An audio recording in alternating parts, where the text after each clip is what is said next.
No, they're gonna find out through the stream, and it's gonna just like progressively get funnier. Okay, all right. Well, then let's see where we go. So now we are live. I need to do like some reset and stuff, but now we are live. Oh, good Blackjack, you. job. I was going to look. I literally just got in the house. I was gonna look for my scarf and like wrap it around my head several times and just be Jinder Mahal. Oh, I thought you were But gonna be Chris Jericho when you said scarf. yeah, well, that's That's the where my closest thing brain I went. have to a turban. So I was just gonna be like hard body Mahal for this review, but I just didn't have the time to look for it. But we're here now. And you're gonna carry us tonight because I only saw like the first 45 minutes of SmackDown. So you ain't even watch this show. I wasn't home. I You're had to just trying to bring. get all these views. I had to. No, you said you wanted to do the review, sir. I had to bring Layla back Of to New York. course, yes, because this was an amazing show. We know why, though, right? This was an amazing show. We know man. why this was amazing, all right? Yes.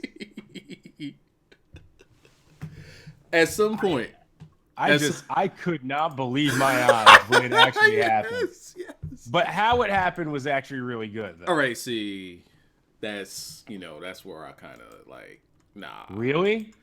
Them dudes, nah, they could go eat ass. No, no. See, because here's what I think is all right. I have a whole mindset behind how they can actually make this work and I get do Jinder too. Mahal. I just hate them. I really dislike them. Oh, you don't like them? I Well, don't I don't like really them. care for them to be honest. So But I get it.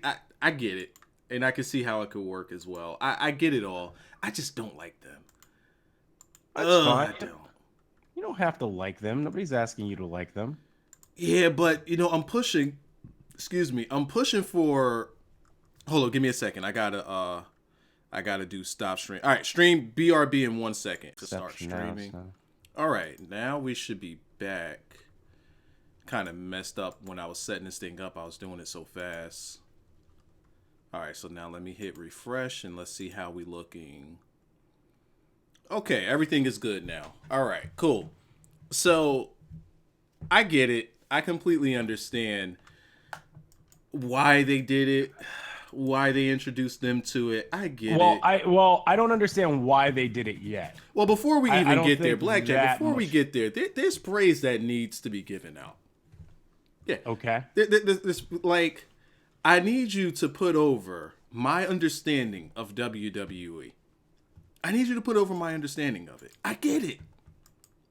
I get it. People laugh at me. I'm going to tell you why they laughed at me. Because last week on my review, I gave out a scenario in which I felt that Hardbody Mahal should have, if not had beaten Finn Balor, should have at least come out looking strong, like get DQ'd in a way that makes him look strong or something.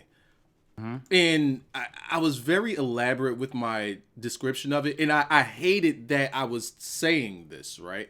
I'm trying to find a freaking. Let me go on this right here. Are we live? I want to make sure we are live. I don't know. Are we? Okay, we are. So I was given a reason, like in my mind, it just popped up. I'm like, all right. In my mind, I'm like, I kind of feel that there's a legitimate push going on here, right? And if we're if WWE's in a business of making new stars, you got Hardbody Mahal who they're trying to do something with. Like I see it, I fucking see it. And then you have Finn Balor in there, who is pretty much untouchable at this moment, right? He's massively over. This guy's pushed to the moon as soon as he got there. Well, I don't know if he's massively over. Let's calm down with that one. This guy's the way these people are with this guy. I'm talking about his reaction. And Oh, I'm that's talking fine. about- Yeah. I'm talking about No, his I wouldn't go- reaction and the fans. I'm not talking about his work. I'm just talking about the reaction that he gets and how much he's loved. So, I wouldn't say loved. That's not the word. I don't would hear use. any. I don't outside of like myself. Like I don't hear anybody that's calling this guy vanilla outside of me. Yeah. Okay. All right, but let me keep going. So what I'm getting at is, if he either took this loss to Hardbody Mahal, like a complete surprise, because we always can predict everything, right? Everything's so. Oh, you're talking about predictable. Sami Zayn. What are you? I said Hardbody Wait, hold Mahal on. and Finn Balor. Oh, Finn Bacon. Okay, gotcha. Phil Bacon. Yes, that's who I'm talking about this whole time. Gotcha. Okay. That's who we wrestled last week. So I'm like, Yes. you want to give us the element of surprise? And they're already hinting at a push with this guy. Have him either beat Finn Balor or get DQ'd against, Phil Bacon, where he just is just way too aggressive, or, he loses control, takes a chair and just starts bashing this guy. Something that makes him stand out. Right? And as I'm saying this, I'm like, I need somebody to bury me as I'm saying this. I'm telling people, as people are calling in, they're calling in, I'm like, please bury me for what I'm saying, because I don't want to believe it, but I could see it. I can absolutely see it. And they're like, yeah, you sound kind of wild, but like, I'm not going to bury you. I'm like, somebody fucking bury me, because this is like the most out there thing that I've ever thrown out there. But I could see it though, because I could see the push. And have you seen him? that goes along with it. So what happened tonight, to me, it's not a surprise. I didn't want it, even though I'm pushing for the Glistening Boys and I'm push Hardbody Mahal 2017. I'm pushing for it, but I don't think that they should have had him win tonight, or I don't even think he should have been in this match. Like, I want more of a win tonight. He did win tonight. Yeah, but I didn't want that, because I didn't want him to be a part of this. I wanted it more of a slow burn. More of a slow burn. Build this guy up, because we all know what's going to happen. This is just a placeholder match for Randy Orton. Well, I don't know. You think they're going to go all the way with Hardbody Mahal? I don't know. Right, like right now, like I wanted this to like I wanted to listen, let it build a little bit. Man's championship match is in May. There's a lot of shit that can happen right now. What's in May? The championship match. They're not having their championship match until May. But I'm pushing for Tribute to the Troops, Blackjack. I'm pushing for Tribute to the Troops. That passed. When That was back in like Tribute to the Troops was like in like the winter, dude. Well, then this is the long build up for Tribute to the Troops. No, it ain't. This is when him and Sami Zayn are going to get together and start clanging and banging. They're going to get banned. They can't come back to the U. I told you the storyline already, Blackjack. Yeah, got to take some time. In December 14, don't rush. 2016. Don't the rush. Next Tribute to the Troops in fucking December. Don't rush the great storyline, Blackjack. Let this shit build. Let it build. God damn it. I'm all for the slow burn. Where's my milkshake? I ordered a milkshake. Did I leave it in the car? Okay, so SmackDown. You wanted to review this thing. Walk me through. I actually missed like the beginning part of that first promo with Naomi and Charlotte. I did like the back half of it once I finally turned in and I saw. Listen, this dude Carter's in here. I saw that they legitimately, it legitimately felt like they really wanted that title, the both of them. Like it felt important to them, and I like that. Did yes. So did you miss that whole promo, or you caught the back half of it as well? I caught the back half, but I caught the point in which Charlotte got in the ring. Naomi came to the ring. So they did an in-memory graphic for Rosie. Charlotte Flair came out. She said 7 days ago the Queen arrived at SmackDown. She's already lost her patience. What's taking so long? She wants a number one contenders match. Everybody goes woo. Naomi finally comes out. Mm-hmm. She doesn't know where Charlotte thinks she's at. This is SmackDown. Around here, we don't have kings. We sure as hell don't have queens. I think that was a shot at Triple H there. But we do have champions. And she's looking at her.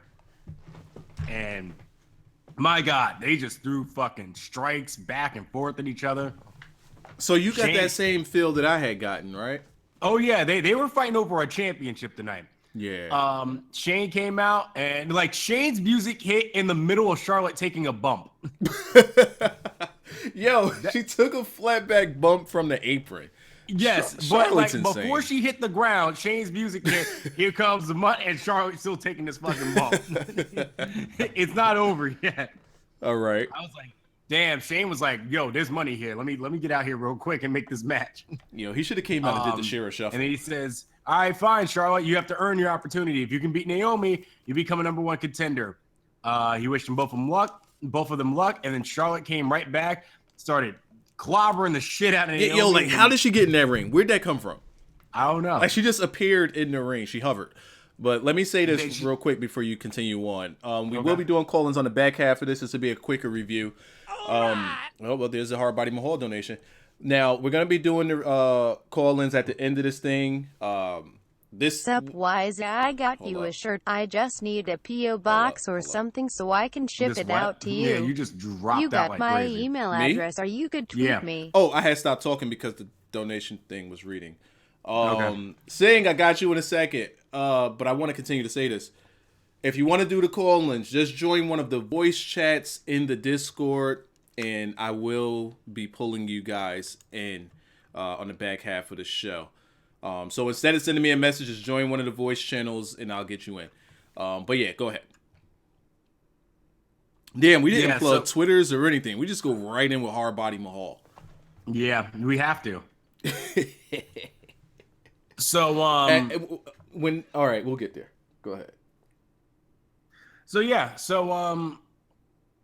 then afterwards, Charlotte went and just started wailing on Naomi, and then she raised up the title, and Naomi's like, "Nah, fuck you. I'm a wail on you too." And then she raised up the title, and that led up to us getting our championship match.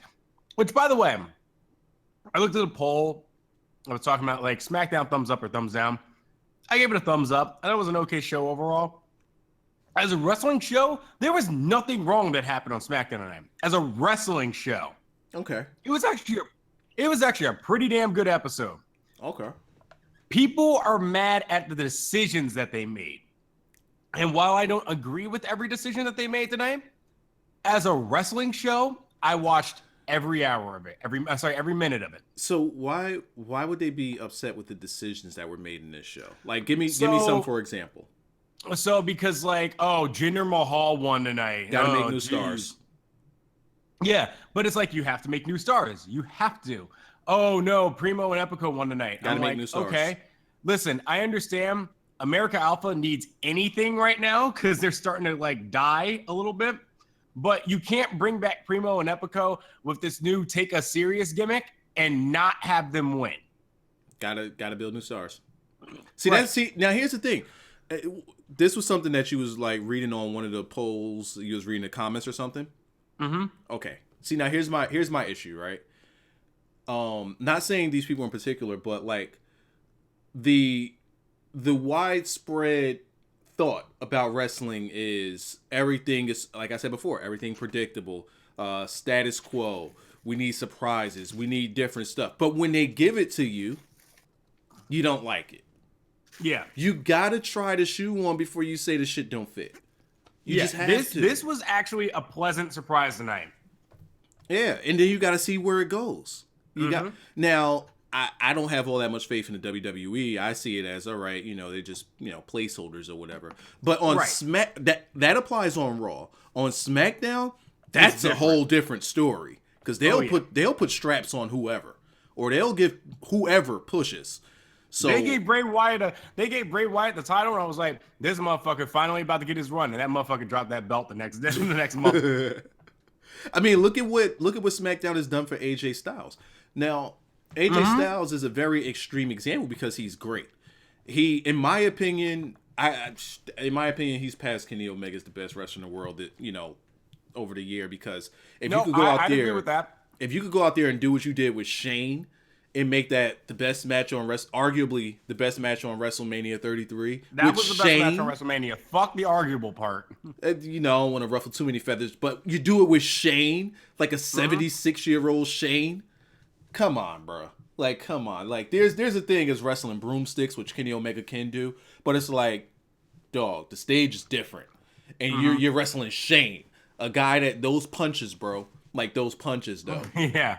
Come on. Hey, look, AJ I know right Kenny now. Omega wrestled a 70-year-old girl and whatnot. That shit was epic, though. That match was epic. clean. But AJ Styles wrestled Shane McMahon with his fake MMA punches. Yeah, it made it an actual wrestling match. We're not doing none of this hardcore nonsense bullshit that you be doing in all your no, a wrestling match. Yes. And it made it arguably, again, I don't want to ruffle no feathers, but arguably the best match on WrestleMania. So that motherfucker's the best wrestler in the world right now. And they got him. Yes. So I say that to say this. SmackDown gives, if this guy's on Raw, he's not getting that opportunity. Oh, yeah. No, SmackDown is for opportunities. if you are over on SmackDown, you will get the opportunity. Yeah, or if you are not actually over, they will cool you the fuck off and be like, all right, Apollo Crews. Let's figure out what we need to do. Apollo and Crews. if they don't have anybody, they're like, all right, let's give XYZ a chance. Yeah.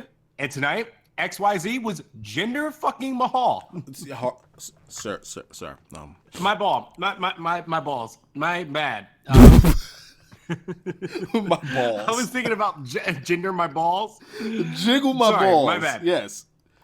Hard Body Mahal. There it is. That's the title of this review tonight. Push Hard Body Mahal 2017. All right, let's go though. So what'd you think about this match overall though? Like seeing those bodies in there, for me, seeing those bodies in there, I'm like, it's so different because it was a match on paper. I'm like, I don't want to watch this shit. Oh God, the match in reality was actually pretty fucking good. Surprisingly, right? Yeah, because like, you got all these big bodies in there. Holy and you got shit! When you let guys work, they can actually do really good things in the ring. You got all these big bodies in there, and then you got Tucker. So did you? Oh, he was in this? Yeah, he was in this. He was throwing super kicks all over the fucking place at one point. Yo, that dude doesn't exist in my world anymore. Bro, I dead ass forgot he was in the match. I was like, you got all these big dudes. I'm like, Dolph Ziggler ain't no big dude. What the fuck you mean? No, I forgot. But who, like, when you looked at this on paper, who did you have winning? Like, when you were just making cases for who could win this match in your mind, who'd you have winning? I thought Luke Harper was going to win to finally take it back from Orton. That crossed my mind, but then I realized, like, they've already done that match enough. No, here's what I was thinking. They might be saving that. So they want to build Luke Harper up maybe a little bit. He didn't eat the pin tonight. But I thought if anybody that made sense, it might have been Luke Harper because they were going to push the pay-per-view back a little bit. Then second in my mind was, you know what? They want to push Randy Orton as a face right now. Maybe they just do Dolph Ziggler or whatever. Because their default has always been just go to Dolph Ziggler. Third was Sami Zayn. And then fourth was actually Jinder Mahal. Because there's no fucking way. Sir, it's hard. Respect, bro. See, respect this man.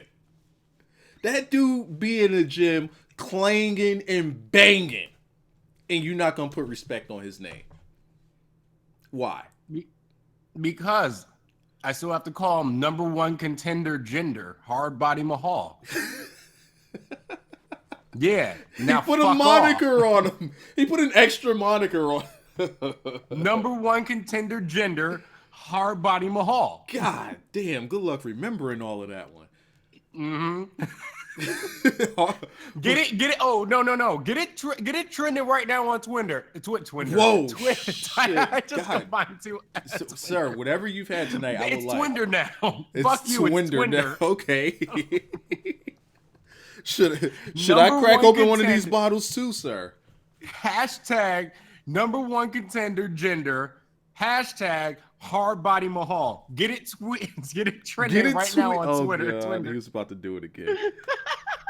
All right. So Mojo Riley was dead last on your list. Because, Mojo Riley, yes. Because Gronk wasn't there. I was like, listen, if you put this motherfucker in a match with Randy Orton and Randy Orton doesn't squash him in 2 minutes, I will legitimately get mad. King of Cobra says, let's just think about this. Hard Body Mahal is closing a pay-per-view. Bro, I'm a fucking god. How do I come up with this shit? No, see, enough of this shit. Like, seriously. This is talent, Blackjack, that I have. This is, like, who calls this shit but me? Months in advance. Who calls this shit? Me. The most absurd, out of control. There's no possible way on God's green earth that this can happen. Me. I call it. This motherfucker's gonna be closing a pay-per-view.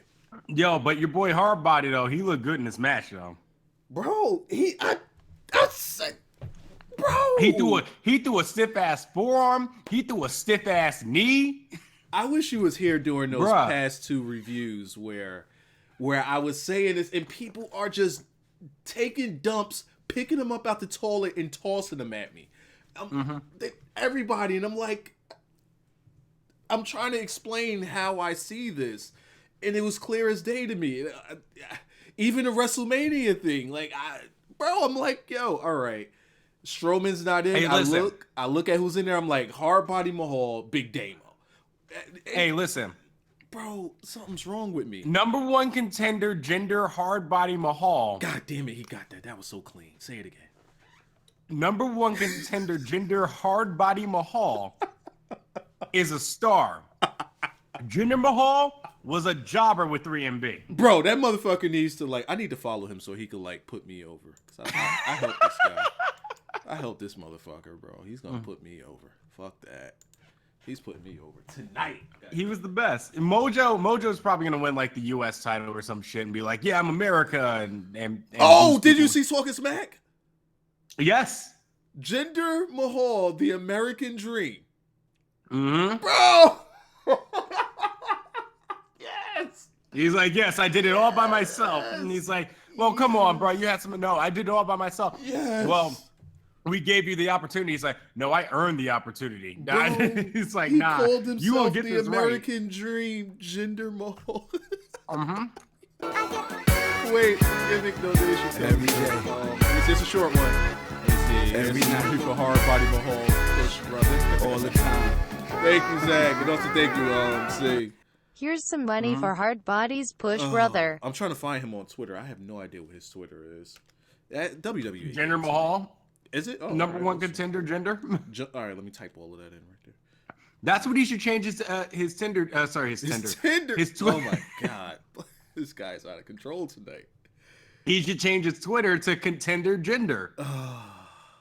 Contender Jinder, at Contender Jinder, which is short for number one contender, Jinder Hardbody Mahal. I'm looking for this guy's Twitter. He's gonna also his Twitter is at Jinder Mahal. Oh God, why it had to be? Where he goes by the Maharaja. Whoever that is. All right. I don't know what that is, but bro, it do they sounds sell badass. his turban on WWE.com? WWEshop.com? No. No. He got a shirt. He got a shirt. Does it say Hardbody Mahal though? It doesn't. We gotta get this guy some merch. We gotta get him some merch. We gotta put this guy over, man. Here's what you really. Here we go. I think. go to the fucking shop. First thing I see is fucking Enzo and Cass. Fuck that. Fuck what about them. number one? What about number one contender Jinder Mahal though? Yes. You want to know who? You want to know who this push was supposed to go to though? By the way, Who? Rusev. Maybe. If Rusev wasn't hurt, somebody said that, and I said yes. That was my first thought, but then I thought about it, and I was like, maybe not. Maybe not. And here's why I say this. The reason I got behind Hardbody Mahal in the first place was when they first put him with Rusev. And that's when the light bulb went off in my head. People like, oh, they put Rusev with this guy. That's gonna bring down Rusev. And I thought, no, I think they're doing this so that he can get the rub from being with Rusev. Because Rusev is just over. This guy, Rusev's a star. Like Rusev's a star. An underrated in WWE eyes star. Like everybody understands how good he is. Correct. I had a question though. Go. How Jinder Mahal? No, sorry, my bad.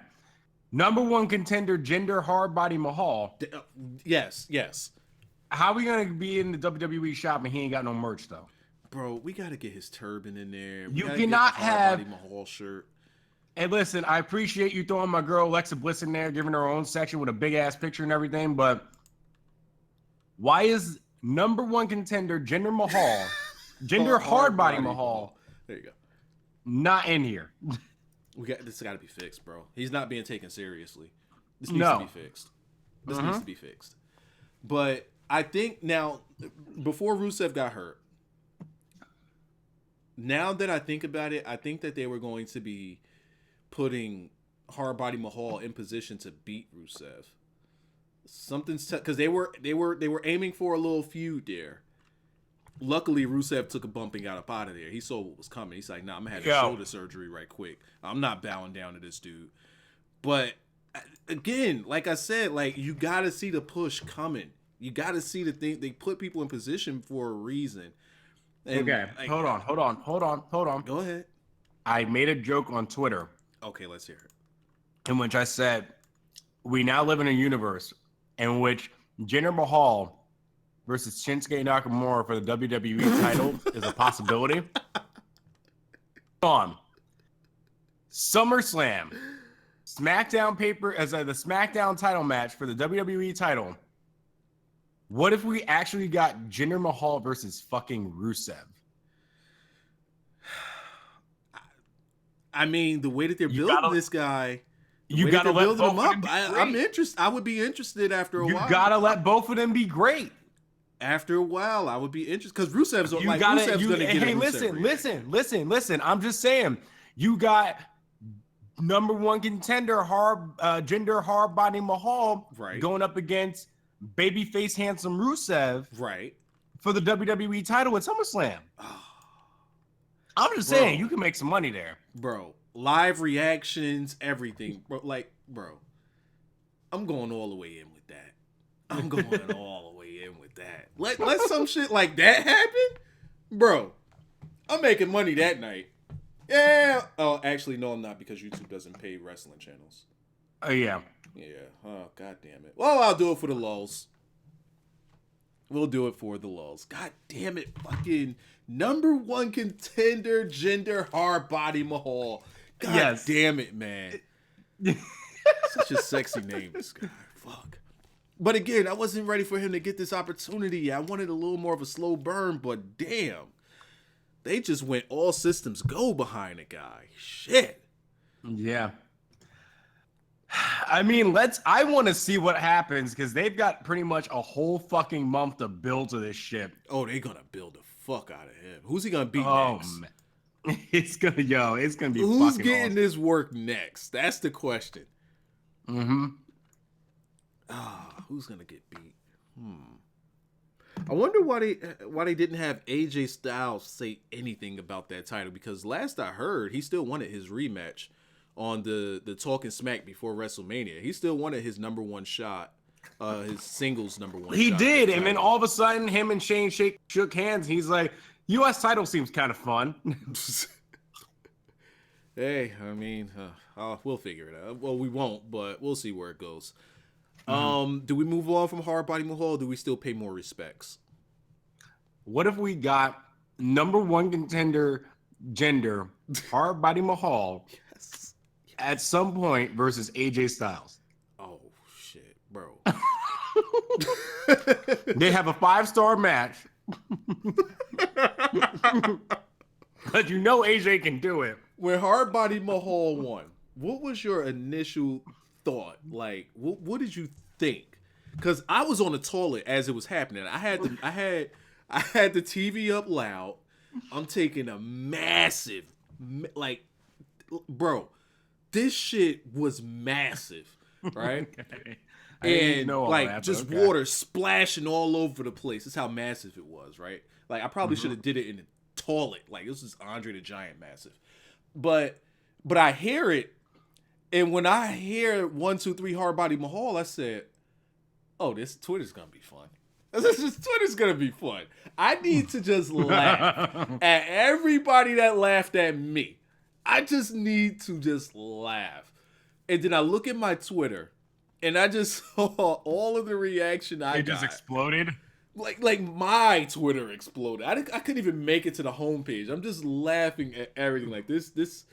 I didn't want it now, but fuck it. I'll take it. What was your thought when that fucking shit hit 3? My first thought was to tweet you. I'm just, oh my God, why is it? It fucking happened. It really fucking happened. Oh God. Oh man. Woo. It was so beautiful. It was beautiful. Like, okay. Like, there was a point in which I was like, all right, they teased Mahal winning. He ain't winning. And then he fucking actually won at, like, a few minutes later. I was like, holy shit. They say who's Wise is talking to. The title of the I'm talking to the title. The title of the videos. The title. Mhm. The title. So what did we get next? Because I had to leave not too long after this. No, hold on. Actually, I left right when Charlotte was coming out. So that awesome match happens. Jinder Mahal. Sorry, 5-star classic, by the way. it's because they labeled it this way, but number one contender Jinder Hardbody Mahal wins by pinfall with the full Nelson Slam to become number one contender for the WWE World Heavyweight Championship. That really happened. Yes. He got help from the Bollywood boys. I don't know what you're talking Listen, about. That didn't happen. Listen, if they use they're a placeholder. They're to get us from now to Tribute to the Troops, so I'm not worried about it. Listen. If they use the Bollywood boys in a similar fashion to the way that they use J&J Security with Seth Rollins, there's going to be a shit ton of heat with this gimmick. Especially if he's getting that he needs to get that racist heat. He needs to become racist right now. He's got legit heat. Forget planting the seeds. Just go balls in with the racism. Man, imagine if they just turned that fucker Roman Reigns heel in the same manner in which Jinder Mahal fucking won tonight. I mean, this shit would be easy, but they just choose not to do that shit. But Roman Reigns isn't he's not on the greatness level of Hardbody Mahal. No, he's not. No. All right, so where do we go next? So, Jinder went. Number one contender Jinder Hardbody Mahal wins. Yes. Renee Young comes out, interviews him. He just says, "Fuck y'all for booing me because I don't fit your stereotypes of being of an American. Because I'm rich. Because I got this body. I got a better education. I got a better education than you." And I can speak 2 languages. Y'all motherfuckers Americans, y'all some racist bitches. Y'all don't accept diversity, but you're gonna accept me as WWE champion. Bro, that's the fucking promo I said he should do for Tribute to the Troops. Oh, this shit gonna be lit. Yo, dude is coming out with it early. Wait, Tribute to the Troops, when they fucking don't allow Tucker to come back to the States, and them fuckers are over there, wherever they are, tributing to troops and stuff, clanging and banging. And they come back, bro. This shit's gonna be crazy, man. He's already set the standard. He's already all right. Okay, all right. Shit is happening, Blackjack. You just gotta respect it. And who did he pin tonight? Your boy Tucker. Yeah, there's a reason for that. God damn it. All right, go ahead. He could have pinned anybody. He could have pinned Mojo, the guy he has a problem with. No, he wanted Tucker. There's a reason. We're planting these seeds, Blackjack. It's gonna fucking happen. Glistening boys. It's gonna be their name, Blackjack. They're gonna come in glistening after clanging and banging. They're just gonna be glistening head to toe. And you want to know who's gonna be the mouthpiece? The fucking Iron Sheik. Sheiky's gonna be the guy. Let's go. It's gonna happen, Blackjack. You gotta believe. Gotta believe, man. So then Randy Orton. Oh yeah, he came out. So then Randy Orton showed up. Yeah, what was his reaction? And he was like, no, people cheered the shit out of him. Are you kidding me? He got a massive fucking pop considering that when he beat Bray Wyatt. Because he got the rub from Hardbody Mahal. Yeah. Considering that he got booed the shit out of after Mania, he got cheered the fuck out of here. He was just like, congratulations, Jinder. You won the jackpot, except your prize isn't you're going to win the title. You've awarded yourself an RKO. And then Bray Wyatt came up and he was like, House of Horrors match, I'm going to burn it all down, blah, blah, blah, blah, run, whatever. And then they told us, we're going to get Shinsuke Nakamura after the break. Did we? Lied to us. We didn't get Shinsuke Nakamura after the break. We got a vignette and a video package of Shinsuke Nakamura. We also got a vignette of New Day as well. So think about this. Nakamura technically debuted 2 weeks ago and has done nothing. I don't know what the fuck they're... Well, they're probably holding him off for like a big match or something. But still, this motherfucker's been on the roster for 3 weeks. Like, just But what have him big squash match could someone. they give him though? Anything. And what pay-per-view? AJ Styles is interviewed backstage. He says who would you prefer to wrestle, Chris Owens or Chris Owens, Kevin Owens or Chris Jericho? Doesn't care. This is his. He has the home field advantage at SmackDown because this is the house he built. Baron Corbin just like comes up and is like, nah, this is my interview. He's like, nah. Styles is like, nah, this is my interview. So they bicker back and forth, whatever. AJ Styles and Baron agreed to a match. Then Charlotte is backstage, and Carmella and Natalya and Tamina are all mad because they gave Charlotte a number 1 contenders match, even though, you know, she didn't earn it or anything. So they're like, nah, where the fuck's our opportunity? And they just, you know, bitched and moaned and whatever.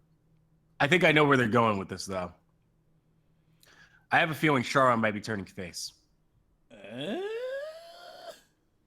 I have a feeling she might be turning face. All right, so tell me how we got there. You have a jealousy angle in which this big shot heel is coming into WWE, coming into SmackDown, and she's immediately getting title matches. Carmella, Natalya, and Tamina are all jealous about this. So how do you keep the title on Naomi without hurting Charlotte's credibility and having Naomi pin her clean? You have Carmella, Natalya, and Tamina team up to go ahead and stop Charlotte from winning the title because they don't want her to win because she just ran her way to the top. In turn, you turn Charlotte face to have her run through Carmella, Natalya, and Tamina in the meantime, while maybe you build up someone else like Becky Lynch. But them doing that really hurts them having a strong heel. Yeah, it does. And I agree. I think that they need that strong heel.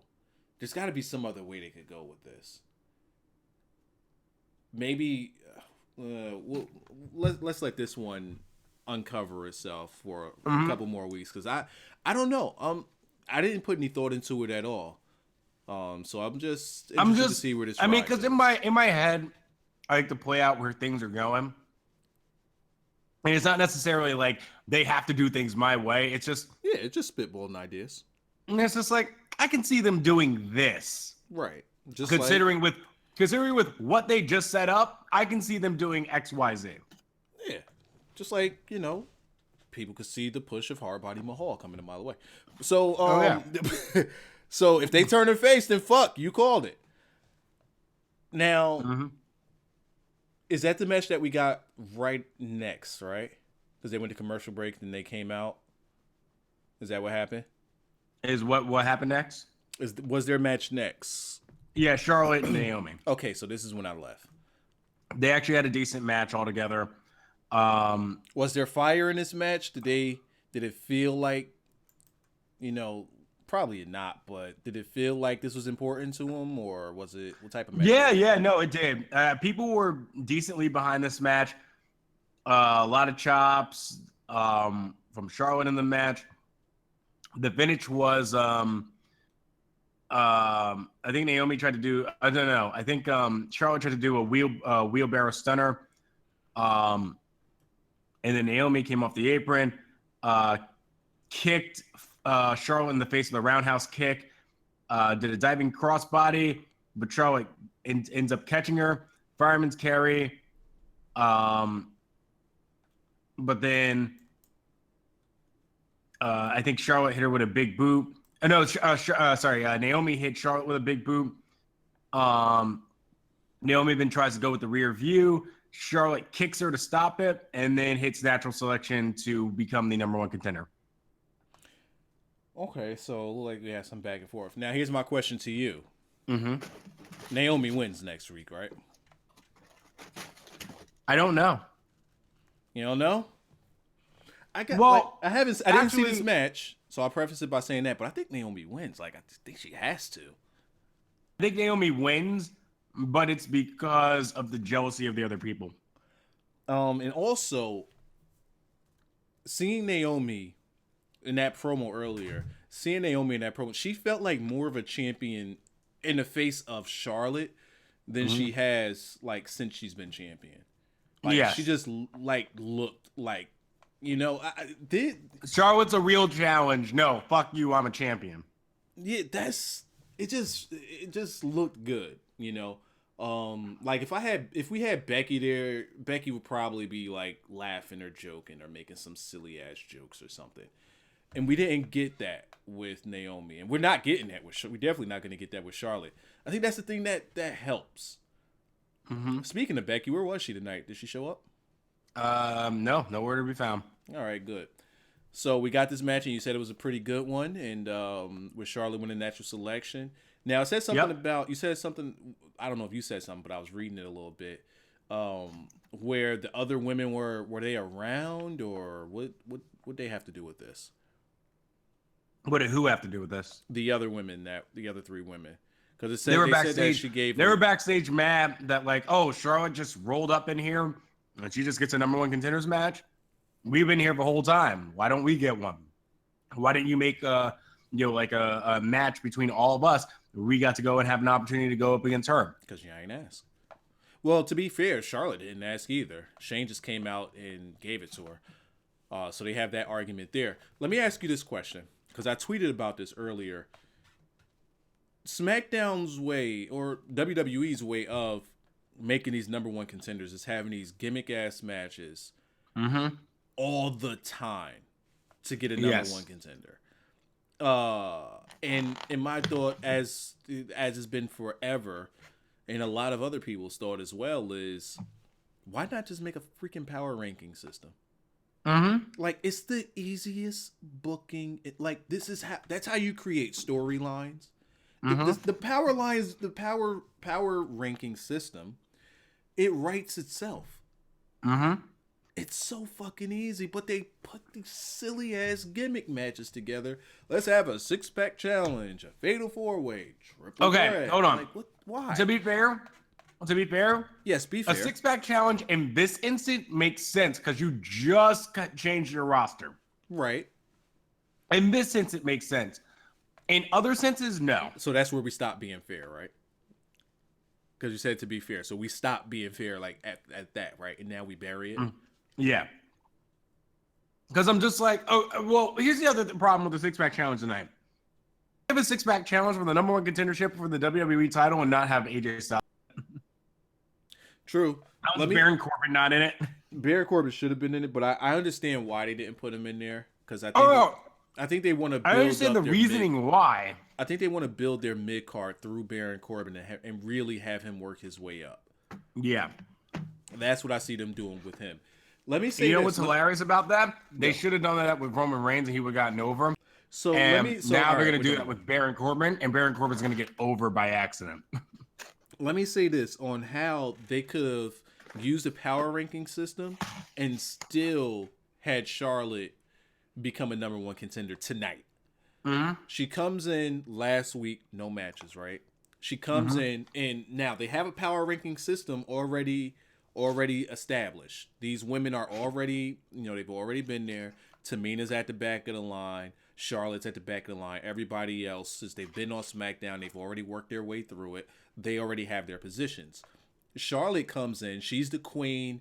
She's been champion a whole bunch of times. She just comes in, gets in the face of Naomi, starts beating her down. She wants a shot, right? Then she demands a shot from Shane. And Shane's like, well, actually, not even Shane. Let's take Shane out of it. Whoever's number one in the pecking order, whoever's the number one contender, they come out and they say, all right, we have a system here that you need to get through before you get a title shot.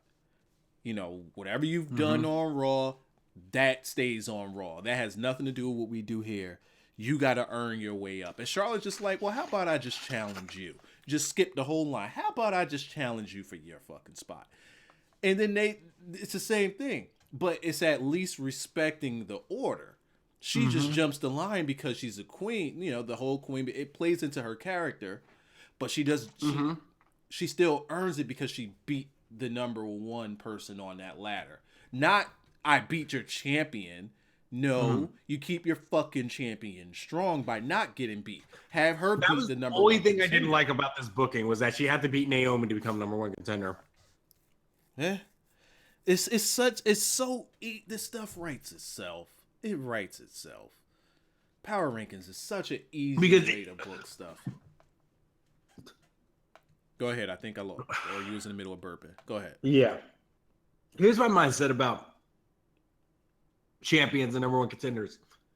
You have to earn to become number one contender, right? You should not earn that by beating the champion. No. If you beat the champion, you should be champion. Yep. As a matter of fact, here's how I feel about champions. It I feel cannot any be- match they're in, if it's a one-on-one, your title should be on the line. Yeah. None of that other nonsense like, oh, this one didn't count. No, you got beat. You lose your shot. I mean, you lose your belt. You lose your title, yeah. But go ahead. Yeah, no. That's exactly it. It's just, sorry, you got beat one-on-one. You're no longer champion. That's what being a champion is all about. Every Because this single person match says, I beat the champion. Well, why don't you have a belt? Well, I don't know. Yeah. It makes them look stupid in the bigger picture. Mm-hmm. So what we get next? Or what are we even on right now? We just finished Charlotte and Naomi. They hyped up Styles versus Corbin. And then we got Charlotte got backstage after she won and just wooed like Charlotte, Carmella and Natalya, Tamina, and James Ellsworth were back. Mm-hmm. They're all back there like, whatever. And Charlotte just goes, woo, and walks right past them. Because why the fuck not? Mm-hmm. All right, carry. You might as well. You just beat the fucking champion. I need you to carry. I'm going to find my fucking milkshake. What do we get next? American Alpha versus Epico and Primo. Okay. Oh, fuck yeah. Primo and Epico. This match was actually kind of cold. Believe it or not. It was actually really cold. Damn it, I actually do want to talk about that. But I don't think it was the fault of Epico and Primo. They were actually really cold for American Alpha. Because remember, American Alpha got cooled the fuck off during last year. And now, in this match where you have to give the win to Epico and Primo so that you can take them seriously, I mean, American Alpha was doing their comeback and the crowd was just like mild about it. Very weird reaction overall, but I can kind of understand it. You haven't treated American Alpha seriously. You didn't let them just go ahead and be over. So now the crowd's like, Hold on. The crowd did that for what? I missed that part. American Alpha. Okay. Oh, their reaction to Alpha? They were really cold to them tonight. But I get it. They've been cold to them, though. Oh, my God. No, they did their comeback tonight, and the crowd was just like, yay. You talking about the Jason Jordan comeback? Like, okay, so Jason Jordan came in, like he does his drop kick, the overhead belly to belly, which, back in NXT, that shit got the biggest pop in the world. He takes down the straps and everything, and then he does his tongue comes all the way down to his belly button and shit. Yeah. Crowd went crazy as fuck for that in NXT because those fuckers never lost. Mm-hmm. Or I mean, they lost at pay-per-views. Here, they were just like, he did that, and they were like, yay.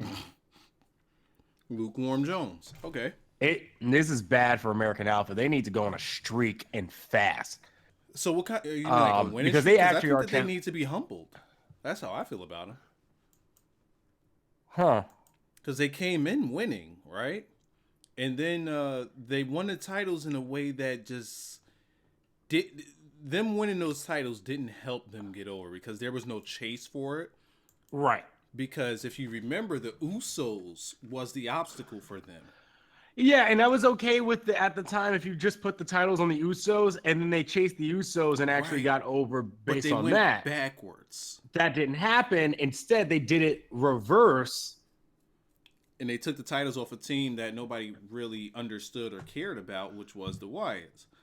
So it's like, but your story was. And I mean, they immediately took that shit off of them. It was like, but your story was supposed to be with the Usos. Why are you taking the titles off of Sun? Like, it just didn't make sense storyline wise. Right. So we didn't really have a chance to get behind them.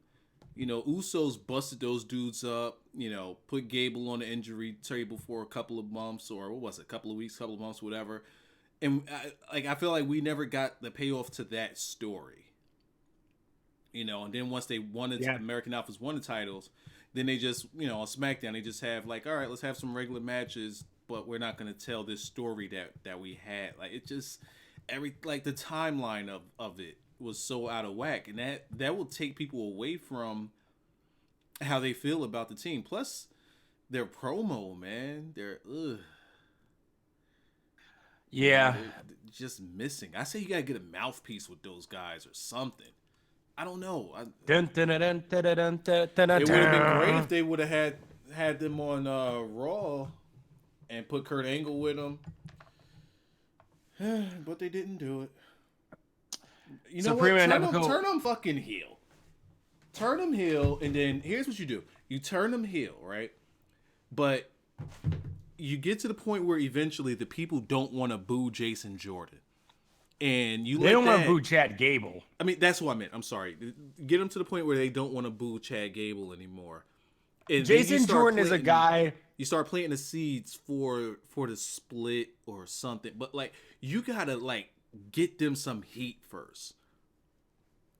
It's like right now, no one cares, and I don't think anybody has a reason to care about American Alpha. Yeah. But no, you were gonna give an example of what they could do. Oh shit, I forgot because you went on this heel run thing. If they went heel, I mean, Jason Jordan is the kind of guy where, because remember when he started that singles push and they had him at first, they were like, "Nah, bruh, you ain't about to push another Roman Reigns on us. Don't do that."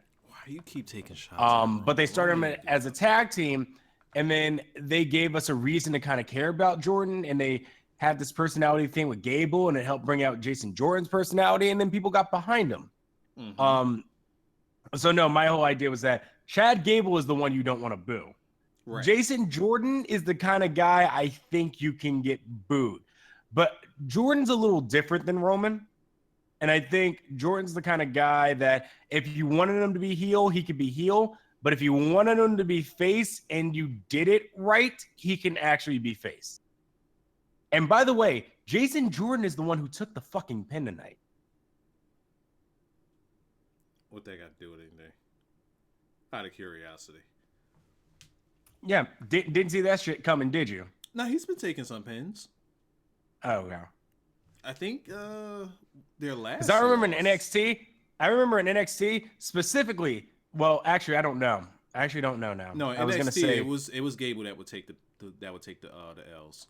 Yeah, I feel like in most situations, Gable was always the one in distress, and Jason would have to save him. Mm-hmm. No, if it was always Gable took the pins, but I always remember Gable was in distress. And they would have to chant, "Save the Gable, save the Gable, save the Gable." Come and rip down his straps, fucking tongue dangling on the ground and shit.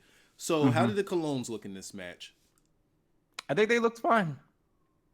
I didn't have an issue with them. They were serious the whole way through. I think they need to do way better with their gear, but other than that, they were fine. Okay. It's probably a placeholder for their gear right now. You know, or it could be we're Latinos that just wear pants and belts and just we don't give a fuck. No, they weren't wearing pants and belts. They were wearing like. Let me go. They were wearing. I mean, you would have thought they were still the Shining Star. Let me go take a look at what they had going on here. Oh, here we go. WWE. Go to their Twitter.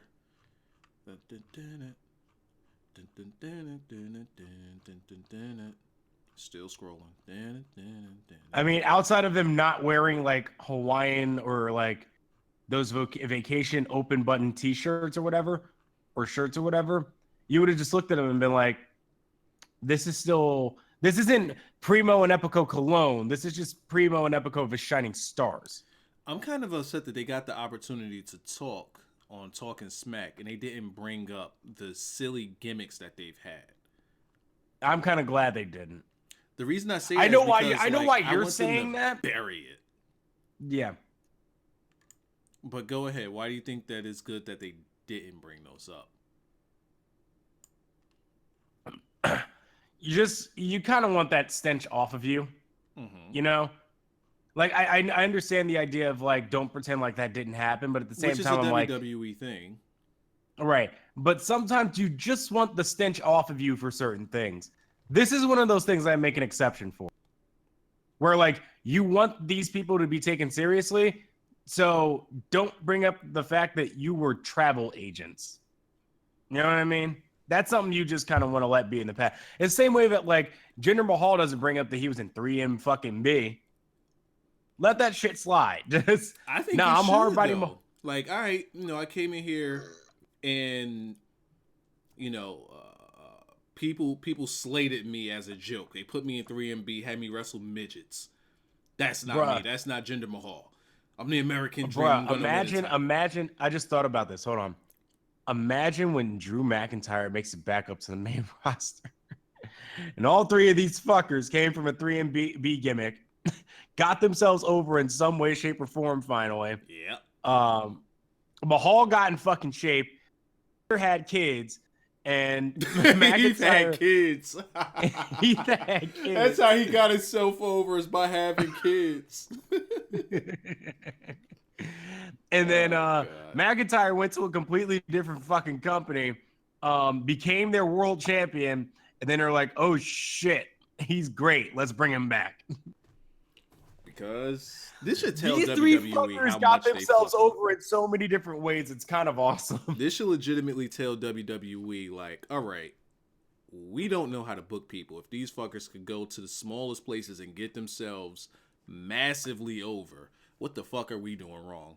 That we're this massive company and we just can't get it right. But WWE's gonna WWE. So just let it happen, bro. Let it happen. Yeah, that's WWE in a nutshell. Let's move on from that. Oh, we had the sorry, before that, they had a backstage segment where Ty Dillinger was talking to fucking Dasha Fuentes, who I cannot stand her overbearing fucking smile. Just overbearing smile. Okay. Yeah, she does. She smiles and overreacts to everything. And I'm just like, please stop that. It's not natural. It's very fake. I can tell you did theater at some point in your life, but your facial reactions are so over the top that I can't believe them. Well, I'll be damned. You're an interviewer. Be a normal fucking human being. Stand there and hold the fucking mic to the guy's lips while they talk. Yes. Simple like you don't be a robot, but don't be way over the fucking top either.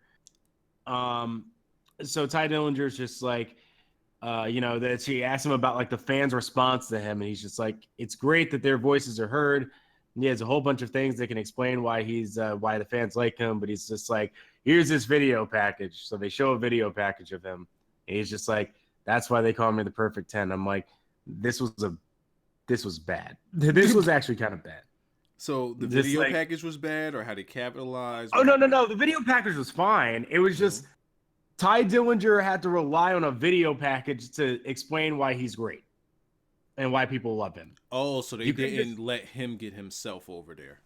Yes, they let a video package get him over. He was just like, I could explain so many things of why they could, but here's this thing that could explain it 10 times better. And they show the video package, and he's like, and that's why they call me the perfect 10. And I'm like, you can't just let him cut a promo? Is that too much to ask for? Mm-hmm. Might have been. So, Wyza, this might have actually been the best part of the show, other than we going to Kevin Owens. Other than number one contender Jinder Hardbody Mahal. Oh, yes, that sounds so sexy. Go ahead. That motherfucker's got like 6 names now. He do. Kevin Owens makes his entrance, okay? Over the top. Wait, did you see it? I saw tweets. I just saw pictures. Okay. I saw pictures. Listen. Bro, Listen. but what I saw is Listen, better than anything that they've done. Listen. This motherfucker's Did he music change his hits, music? right? No, his music's the same. This motherfucker's music hits, and I'm expecting like it does this generic like black and red, KO, Kevin Owens, prize fighter deal. Mm-hmm. No, they do this like as if the background is like the United States Constitution in like this parchment kind of format, right? And they just put the face of America. Kevin Owens. They have Kevin Owens' face on like the little Titantron bar on top, and then on the bottom it's just this wide angle shot of Kevin Owens' face, and he walks on his face as he goes down the ramp. Yeah. Did you listen This to was the JBL during this? Yo, he sold the shit out of this.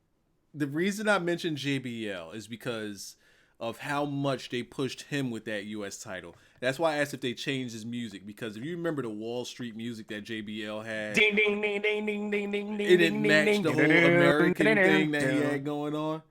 If they did that, bro, I need Kevin Owens to just borrow JBL's music. Would that not work with this whole thing? No, because they're going a different route with this. Right, just wait for it. Wait. I would have to see it.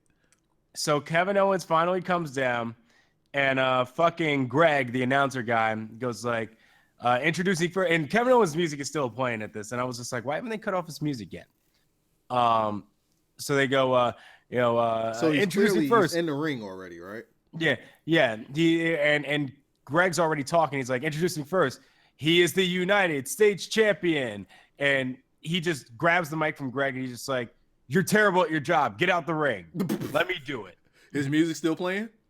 Music's still playing, and yes! the music finally shuts off for him to talk.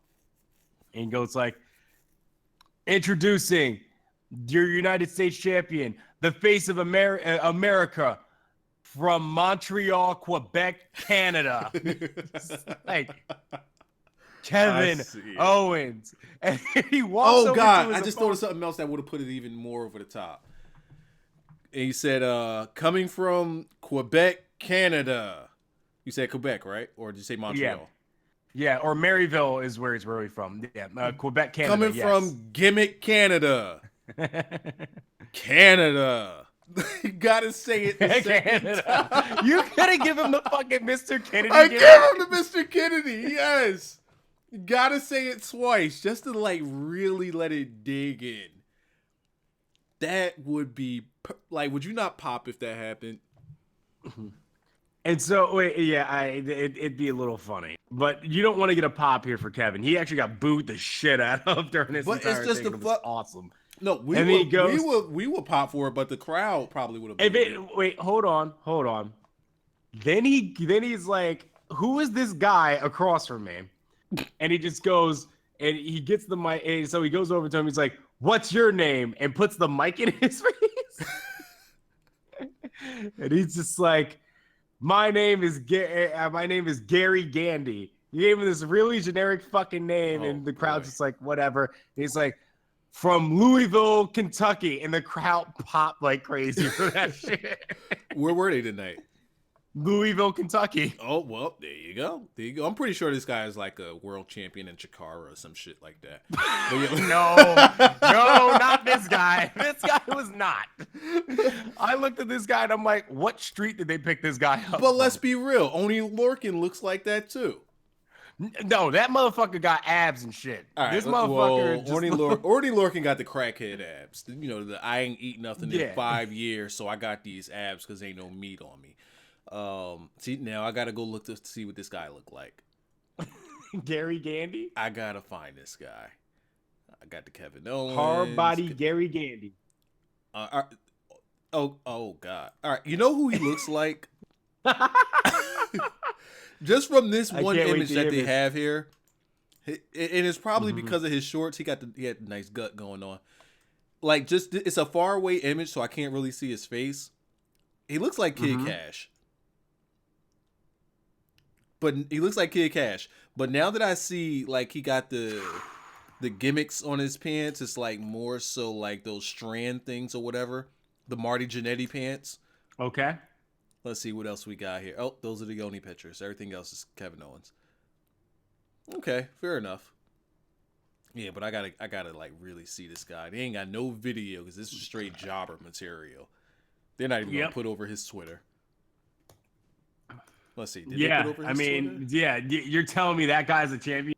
Bro, they didn't put over his Twitter at all. No fucking no rub. Well, whatever. Nah, bro, we ain't about that life. Did he at least get a chance to cut a promo? Like what's that boy name that cut that? Nah, we ain't about to create another Ellsworth. Her right there, yeah. Her. Where's the guy that likes big sweaty men? Where he at? Oh, I don't know. That dude should be on SmackDown right now too. Put him together with the Fashion Police. Get a nice trio.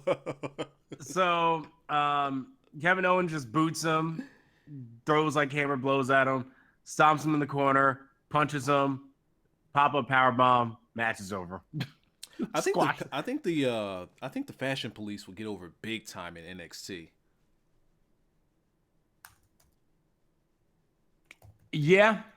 I mean, Tyler Breeze was over as fucking NXT, and then they did shit with him when he got to the main roster. Yeah, and I think that NXT will love Fandango. I think they would absolutely pop for that guy. Like he will win them over, and that tag team would work there. Not on main roster. All right, so what else we get? So then Kevin Owens got back on the mic, and he says the United States just has a whole bunch of lazy citizens. And he tells them to put down the hot dog, shut up, and listen to him.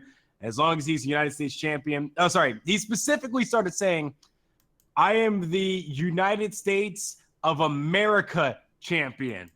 Like, he said that shit the whole fucking way out. He's not the U.S. champion, Wyza. He is the United States of America champion. You feel me? Just to fuck with people. Yes. I am the United States of America champion, and he will remain the face of America. Chris Jericho won't take that away from him. AJ Styles won't take that away from him. Nobody will take that won't take that away from him. And now he's going to give some Canadian insights to the commentary desk during the main event. And he spoke in French and then went over to the commentary desk. So then we had AJ Styles versus Baron Corbin after Aries cut a promo about TJ Perkins. He called him Teddy Joystick, which I thought was the best fucking Teddy gift. Joystick? Okay. He called TJ Perkins Teddy Joystick, and I was like, I might need to watch 205 tonight. That was actually pretty funny. And then they went and had a pretty good match. I was watching that one on my phone. They did. AJ Styles versus Baron Corbin. Decent match altogether. AJ Styles is still the best wrestler in the fucking planet. Bumped like a fucking madman in this match. And then on top of it, threw a lot of crazy fucking strikes and everything all over the fucking place. The finish was after AJ put the calf killer in on Corbin. Corbin got to the ropes. He tries to go for the deep six, doesn't get the pinfall. AJ drags himself to the ropes and tries to bridge Baron Corbin. Baron then tries to get back in and catch Styles with a forearm and a sliding knee off the apron. Then AJ tried to go for the Styles Clash right in front of Owens because they were outside. There was a point in which Baron Corbin threw AJ Styles into Kevin Owens. So Kevin Owens stayed on commentary. He stayed on commentary the whole way through, yeah. And he was there was a great point in this match in which Tom Phillips kept saying something, and he just said, "Shut up and do your job." And he kept bringing it back up. He's like, "Shut up and do your job." Like he was like a kid just taking shots at him for no reason. Yeah. Like, if you didn't understand how wrestling worked, you would have legitimately been mad at Kevin Owens in this match. Like, legit would have just been pissed off at him. So, was this, supposed to be JBL taking shots at Mauro Ranallo, but just having Kevin Owens do it to the black guy? Sure, why not? All right, let's go with it.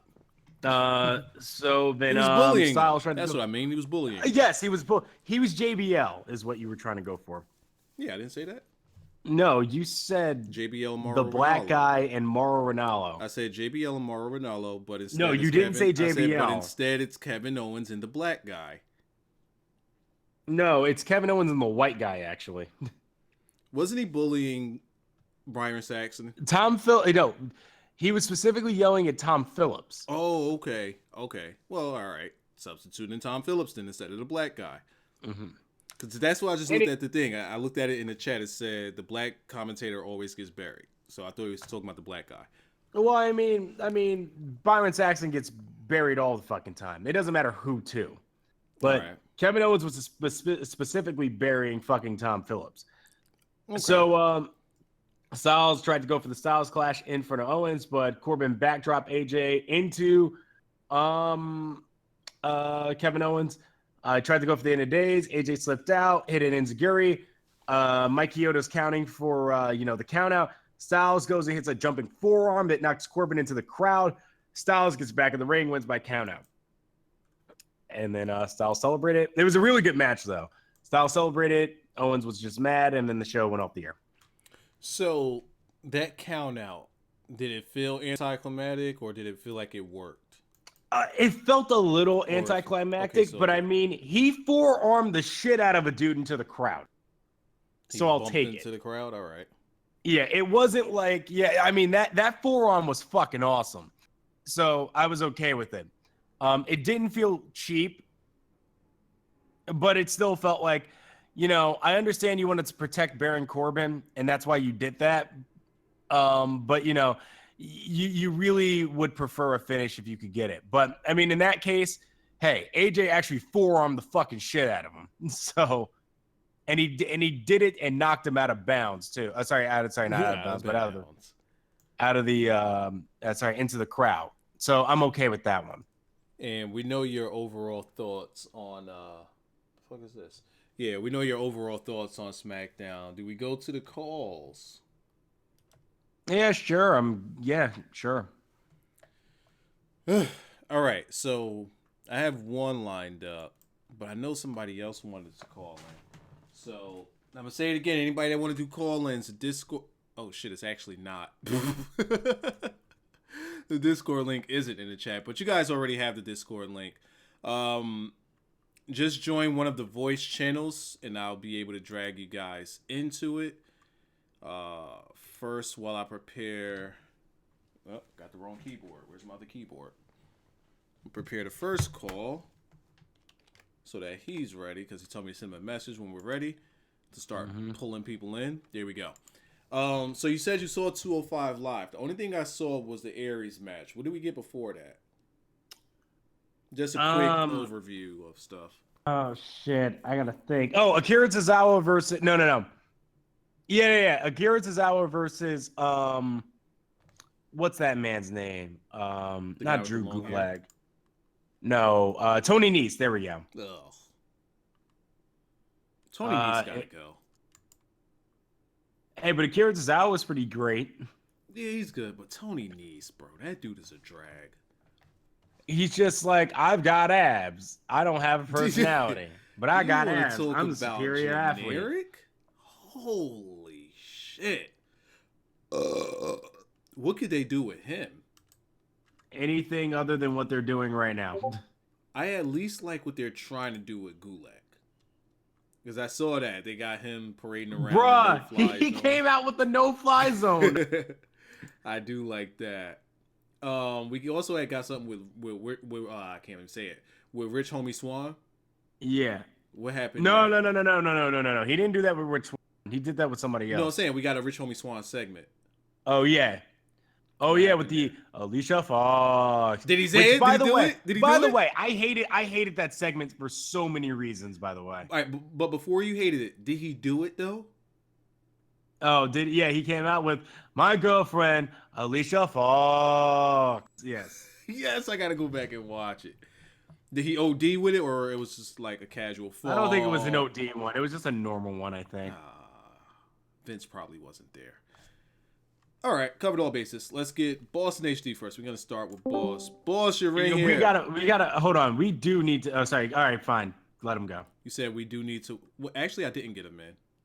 I messed up. So what were you gonna say? We do need to talk about this segment with Alicia Fox. Okay.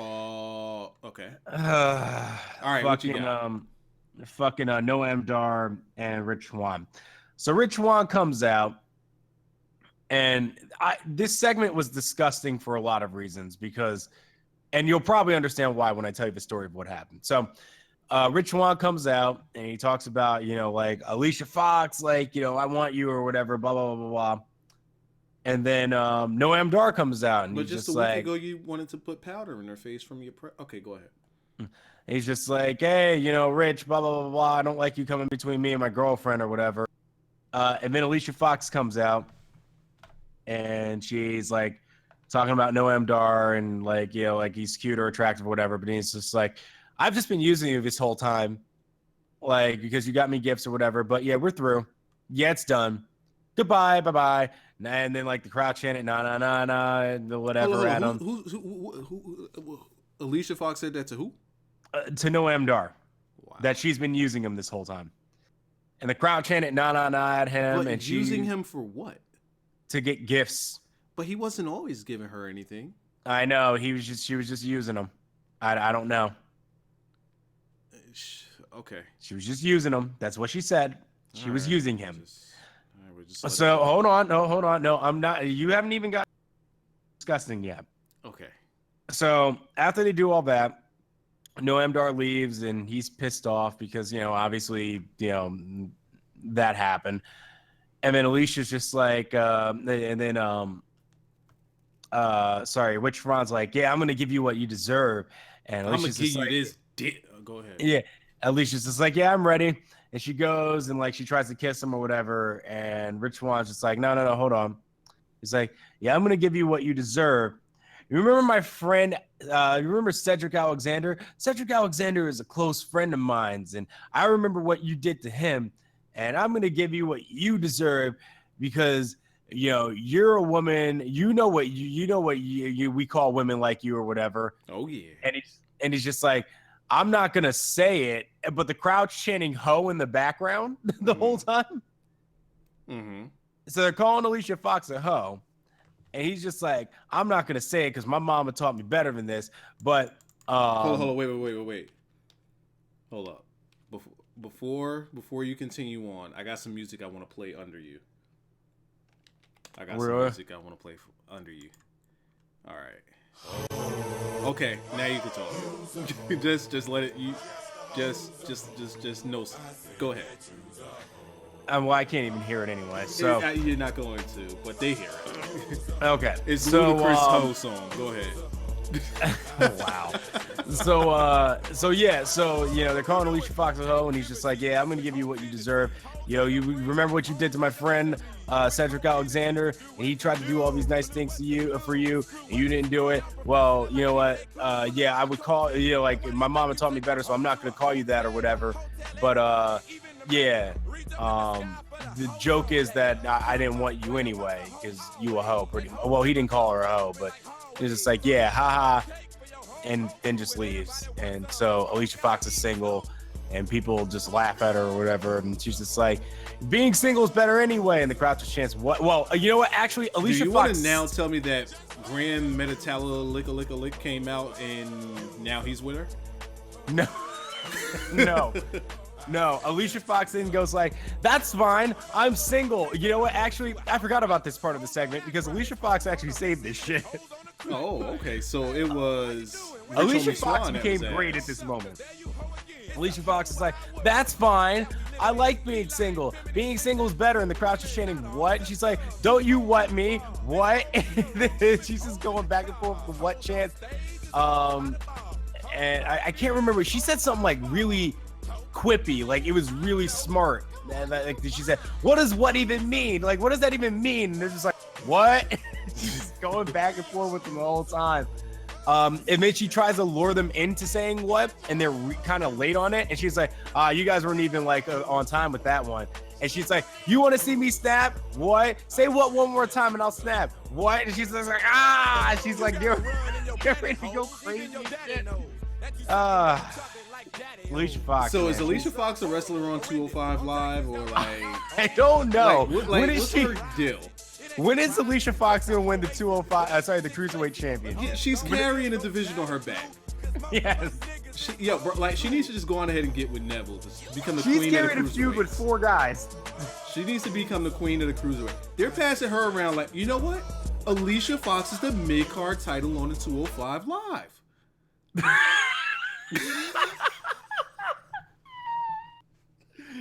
She's the type. Cedric Alexander was the inaugural host. Yes. And then Noam Dar won him from her. And then they had a feud for a while. He couldn't win her back. And then Noam Dar just dropped the title because he felt like it. Rich Swann had it for a minute when he cashed in and then said, "Nah, fuck that. I don't want it no more." Who's going to be the first 2-time champion? I don't know. Some idiot. Noam Dar might be right back. No, Alicia Fox is going to come back to Noam. Like, Noam Dar's going to be like, "Alicia Fox, I don't want you anymore." Alicia Fox. That shit is so funny. I'm so sad. This woman is really talented in terms of promo and actually a decent wrestler. She's a good wrestler. We've seen her on NXT. She wrestles. Yes, she can hold herself in a match. And yet here she is on 205 Live to just be with guys. That is her mid-card champion. She is a title right now. Oh God! All right, so now do we bring in Boss? I don't know. Did you? No, I didn't bring him in. I'll bring him in. Oh, well then bring him in then. All right. Pretty much pre-show. Boss, we're prepared. Yo, What's up, mate? Yo, what up? drink it in, man. Drink it in, man. What? Hold on, What's up? Blackjack. You gotta understand. You gotta do it with us. Like, Yeah, we all got our arms spread. We're doing the whole deal. We're all drinking it in, man. I need to find Just something to making sure. drink in. just making sure. Like, you gotta have a drink with you. And I think Blackjack's had enough today, as we've seen throughout this review. But what's up, boss? All right, so I got a theory. He'll come with along. He's Hard just Body now Mahal. starting to come along to Hard Body Mahal, so he'll come along eventually. He'll come along. So I got a theory with Hard Body Mahal. Oh, okay. Just make sure you're loud enough because I can barely hear you. Oh, okay. Hold on. It's my bad. I'm at work, so I'm trying to. All right, I'll talk loud. Yeah, just All get right, just get up so closer my to the mic or theory whatever is- phone. My theory is with Hard Body Mahal, right? Yeah, it sounds good. All right, so he's gonna win the championship next week. Oh wow. First of all, Next week or Next 5 week, he ain't weeks? got a championship match next week. The fuck whenever you mean? that shit happens, I don't know. I miss SmackDown. You know. That's a month from now, motherfucker. Okay, so the month from now, he gonna win that title, right? And see, Okay. Rusev, he about to turn face. I can He's see gonna come that. back, and there's gonna be a feud with Hard Body Mahal and Rusev. So you're going the route that Blackjack was setting up. Oh yeah, it's gonna happen. And then this is the whole thing with the Wrestling Boys. Yeah, this shit could be real. Because Tucker and Hard Body Mahal, they gonna get shit back because Vladimir Putin and Donald Trump are good friends. And they agree with each other. So Rusev is gonna go back to that Russian gimmick, and then they gonna send them back. So you're saying Rusev's gonna get deported? No, Rusev isn't. Jinder Mahal or Hard Body Mahal and Tucker are. Okay, And- right. It's because of Rusev. Oh, so Rusev's gonna be the one that gets them, like, he's gonna take their passports and shit. Yeah, he gonna get them shipped out. He gonna get them like straight up. So at tribute to the troops, Rusev's gonna pull a rib and get them, like, take both of their passports and make sure they can't come back to America. Oh yeah, so that way Okay. they can never get that rematch. And Okay. Yeah, because Rusev's gonna be like, "Nah, I'm from Tennessee now." You seen him with the cowboy hat. All right, but go ahead. So that's gonna happen. They're gonna get sent over there, and then tribute to the troops, they gonna come back, be all glistening and stuff, and looking all girthy. And then that's when Yes. Rusev- Tucker Gum, he gonna add like a good 30 pounds of just straight, lean, hard body meat to him. But go ahead, Tucker's continue. gonna come back looking like Sheamus. He's gonna look like he's gonna come- somebody. But what's the theory? He gonna come back looking like Sheamus. All right. So then that's gonna start the feud we're gonna have like a Middle Eastern Shield with Jinder Mahal or Hardbody A Mahal. Middle Eastern Shield. Hardbody Mahal, Tucker, and then I haven't decided the last one. You know, fuck it, bring back Great Khali. I don't give a shit. All right, see, no, we're not bringing in Khali because that's way too much clanging and banging that needs to happen, and I don't think he could pull it off. But you don't see that happening. Like we could have a Middle Eastern Shield. You know, they pray to Allah, whatever. And, you know, they do their thing. To Halas, but shit. Now we got shit.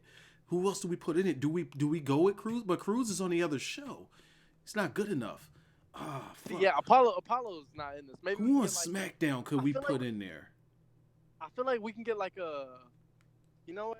We bring up Oni Lorcan. Yep, he's girthy. All right. See, why are people still trying to put over the Oni Lorcan?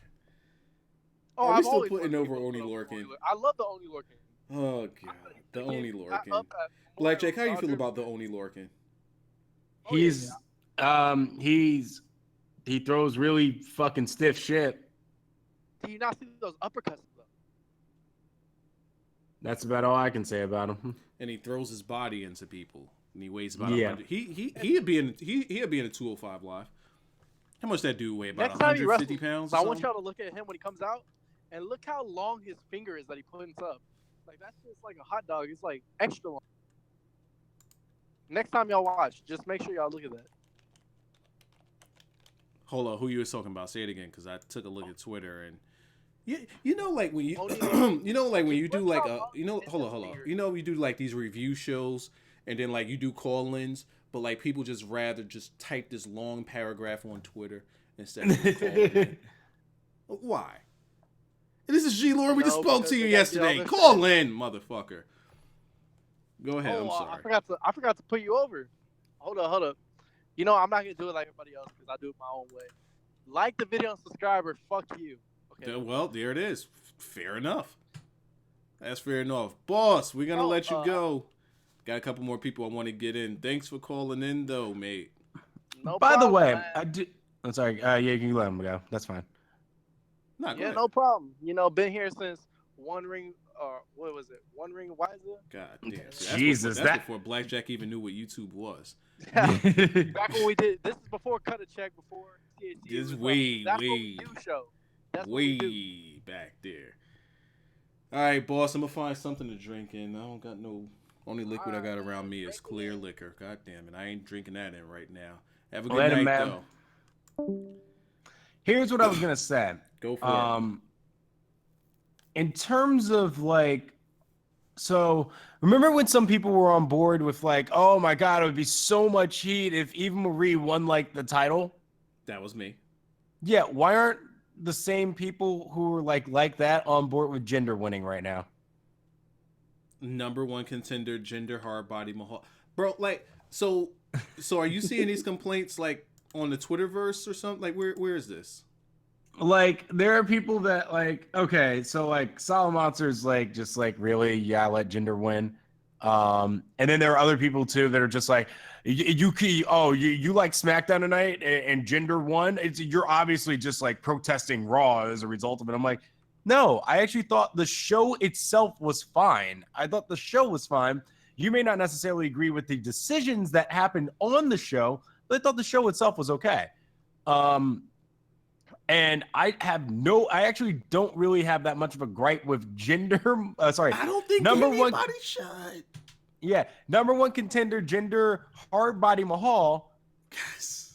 Yes, I'm kind of actually okay. You gotta with it. make new name. Like, who did you gotta make want? new people. Who did And you here want they are here? making All a right, new let's go person with and- guys that we already know about. Let's go with Luke Harper, or let's go with Tucker, or that's pretty much your only other options. Or this one they would have. Let's go with Ziggler. Bro, put somebody new in there. Right. Fuck it. Like this was Those my guys issue are at the already time when made. like they could get a did. shot whenever. Yeah, Go ahead. when Dean Ambrose should have been pushed at the time that he was fucking hot, and they didn't, and then they waited for 2 fucking years, and then just threw the title on him when he wasn't the hottest guy on the roster anymore. Oh, you're It's just definitely like- not gonna let that Dean thing go, are you? I'm never letting that shit go.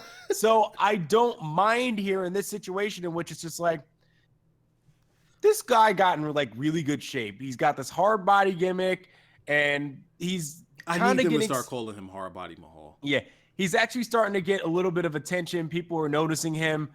Why not just give him a fucking shot? Let's see what we have here with Hard Body Mahal. Yeah, but they call themselves wrestling fans. Yeah, no. But let's just see what we fucking got. Why the fuck not? You don't know what you got unless you actually give people a chance. But here's the crazy part, right? For those people that didn't know who Stone Cold was before he came into WWE, and he came in as the ringmaster, and then all of a sudden he just gets this massive push out of nowhere, even though people didn't really care for him when he was the ringmaster. It's like now, like boom, you just get this sudden shot to the moon, not to the moon, but you just get this sudden push. And it's like, let's see what we could do with it. And it took off for him. But when they gave him the push, they took him a step back and put him with Savio Vega after winning that King in the Ring. He took some L's to Yoko, and then they let him, they put him with Brett, and he went to the moon. You won't know that unless you dip your toe in that water. You gotta dip your toe. They acting like he won the fucking title already. You said, you gotta see what you got. The guy's working his ass off. They want, this wrestling right here, he works his ass off. WWE never rewards him. Okay, here's a guy that works his ass off. Let's fucking see what he could do. Yeah. But I don't know why this is a surprise to those people. Should have seen it coming a mile away. They've been hinting at pushing this guy for a while, so no need in acting surprised. I'm not fucking surprised. I would have liked to have seen it at a later time, but fuck it, they want to see what they got. Should we get the next one in, or you want something to say on that? No, that's my feeling of it. You have to give people a chance. How the fuck do you think Alexa Bliss got over? Word. Because I didn't think she was ready, but she jumped in there and she was hot. She jumped in. Yeah, she got hot. They were like, all right, let's give her a chance. She can hold promos on her own. She's Their okay thing is enough. They don't want to let go of him being a jobber. They don't want to let go of that. Nah, you got to let that shit go. How the fuck do you think Heath Slater got over? It happened. People were just like, push Heath Slater. And then he came to SmackDown and they're like, okay, let's give him a gimmick. Let's sit here and say, all right, Heath Slater, earn your SmackDown contract. You win this match, you find a tag team partner. All right, he gets Rhino with them. They win a tag team match. They go on and they go into the tournament. They win the whole fucking tournament. They win the title. They're over as fuck. Heath got kids, and now we got a pool. His kids can go swim in the pool. Nuts. And that shit has carried him ever since. There you go. Let me get this next one. And this one is your favorite right here. You're going to love this one. Here you go. You can introduce him and everything. Here you go. Take that. Who this? Yo, what up? Hi. Oh, shit. That's actually a different name. I thought it was somebody else. Hill Key, what's up, mate? Not much. What is up? I thought that you was fucking Keely. I was ready to let Blackjack bring you in, and I was just going to fucking just take a steaming hot shit. Go ahead. Wow. Okay. I don't know why, but okay. Because it's fun. What you got for us, Hill Key? Before I forget, there's something I want to, you know how you guys said Jinder doesn't have any merch on the thing You found some merch? You know what his shirt should be? Oh, I thought you found something on Pro Wrestling Tees or some shit. All right, what's up? His shirt though should just be it says hard body on the top, right? Right, him bent in a bar, clanging and banging. All right, what you got? Go. Damn it, he's silent. I see your thing is moving, but it's silent. Oh. There you go. All right, yeah. So start over. So hard body on top. Go ahead.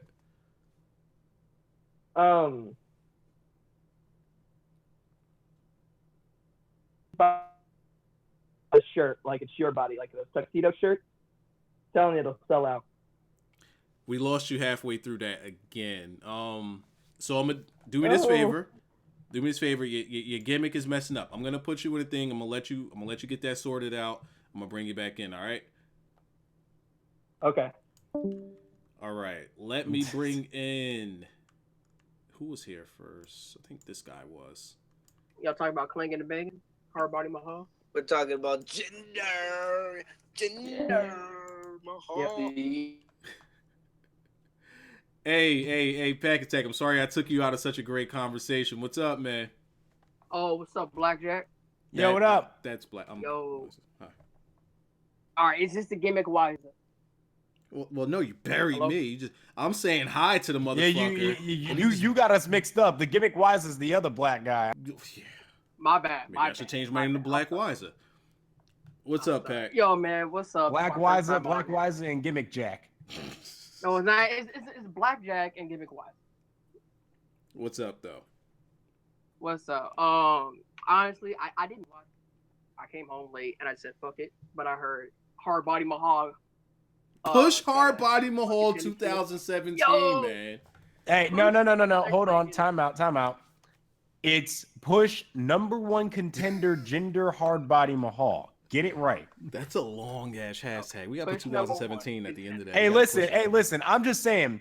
There's kings in like Egypt, in like Africa and like the Middle East or whatever, that you got to call them like the honorable blah blah blah blah blah, the yada yada yada blah blah blah. Hey, listen, put some respect on my man's name. #1 contender Jinder Hardbody Mahal. Shit. Got to hashtag it, mate. All right, I'm a hashtag. I'm gonna put that as my goddamn like Discord your screensaver or some shit. Yeah, exactly. All right, what you got though? Shit. To be honest, I pooped the bed. I don't really know. All right, you just wanted to put over Hardbody Mahal, and that's cool. Oh no, I have a problem. I have a Oh. I have a problem. Okay. I've been a WWE fan since 2003, but it's not even been a recent problem. It's been like since 2011, 2010-ish. WWE has just lost my interest completely. Like, I haven't watched an episode of Raw or SmackDown since like November. And my first WWE pay-per-view after Survivor Series I actually watched was WrestleMania. And then I decided to give wrestling a chance. Like the Raw and SmackDown after WrestleMania, because it's probably one of the best Raw SmackDowns of the year. And then I just buried wrestling. I can't stand it. I can't stand the product anymore. Ain't nothing wrong with that. We all feel that way. It's just unfortunately some of us have to review the bullshit that they put out. So shit, what got you watching now? Hello? Yeah, can you hear me? Yeah, I can hear you. Yeah, so what's got you watching now? You know what? It's got to be Hardbody Mahal. It's it might be. It's AJ Styles, but it started to become Hardbody. It started to become Hardbody. Like low key, I want. Now Hardbody Mahal is a draw. Blackjack, you hear this, right? Yep. Do you hear what I've done to people? I want Anderson the Gallows. I want Anderson the Gallows to join SmackDown, right? Okay. And then I want the Bollywood boys to be called up to SmackDown. It's gonna be the Bullet Club versus the Curry Club. The Curry Club? The Curry Club. Who's the club? You know what? The Bollywood boys. We got to go through some bullshit before we get to the promised land. We're not at the Glistening Boys yet. So I guess the Curry Boys are here to hold us over until the Glistening Boys make an entrance. Exactly. Yes. They're just here to hold us up. And then once the Glistening Boys come out, then Hardbody Mahal. Oh, bro, when the Glistening Boys come out, man, they're gonna take over. Yeah, they could just destroy the Bollywood boys and then continue on going. Yeah, they could fuck off those Bollywood boys. That shit's good go. Yeah, exactly. They can fuck off. All right, mate. Last words. I'm gonna get somebody else in, but what you got? All right. Well, Ryze, I've been watching you since I think Madden 13. No, I'm sorry. It's that one Whistlers video you did with Mr. Hurricane, and tomorrow's my 18th birthday, so I appreciate you guys. Tomorrow, as in the 20th or the 19th? 19th. Where you live? Motherfucker, it's your birthday now. Where you live? Oh, never mind. Canada, he Cali. said? Cali? Cali. Oh, fuck you. It's your birthday over here, mate. Happy birthday to you. Get you a fucking Hardbody Mahal shirt that hasn't come out yet. I'll buy it for Buy you. some cigarettes next year. Fuck a Hard Body Mahal shirt. I'm gonna get a Glistening Boy shirt. I need to get that created. Like, I gotta strike while the iron's See, hot, here you are right? missing out on this merch that you could be Oh selling. And fuck! I gotta make that a thing. Oh, hold on, wait. I'm watch. gonna we're gonna get started on that. I was actually driving and I was thinking about a Glistening Boy shirt too, and I have an idea for how I wanted to go with it. I want to have like a hard body though. I got something in my mind on what I want to do with this hard body shirt. Something that people could actually wear, like in like in real life, and they won't feel uncomfortable in it. But like it's gonna be something, but it's gonna be hard body. Like I gotta represent the hard body package though. Now I'd here, be watch proud that of guy. being You hard gotta body. have a Team big hard bottle body, man. of baby oil.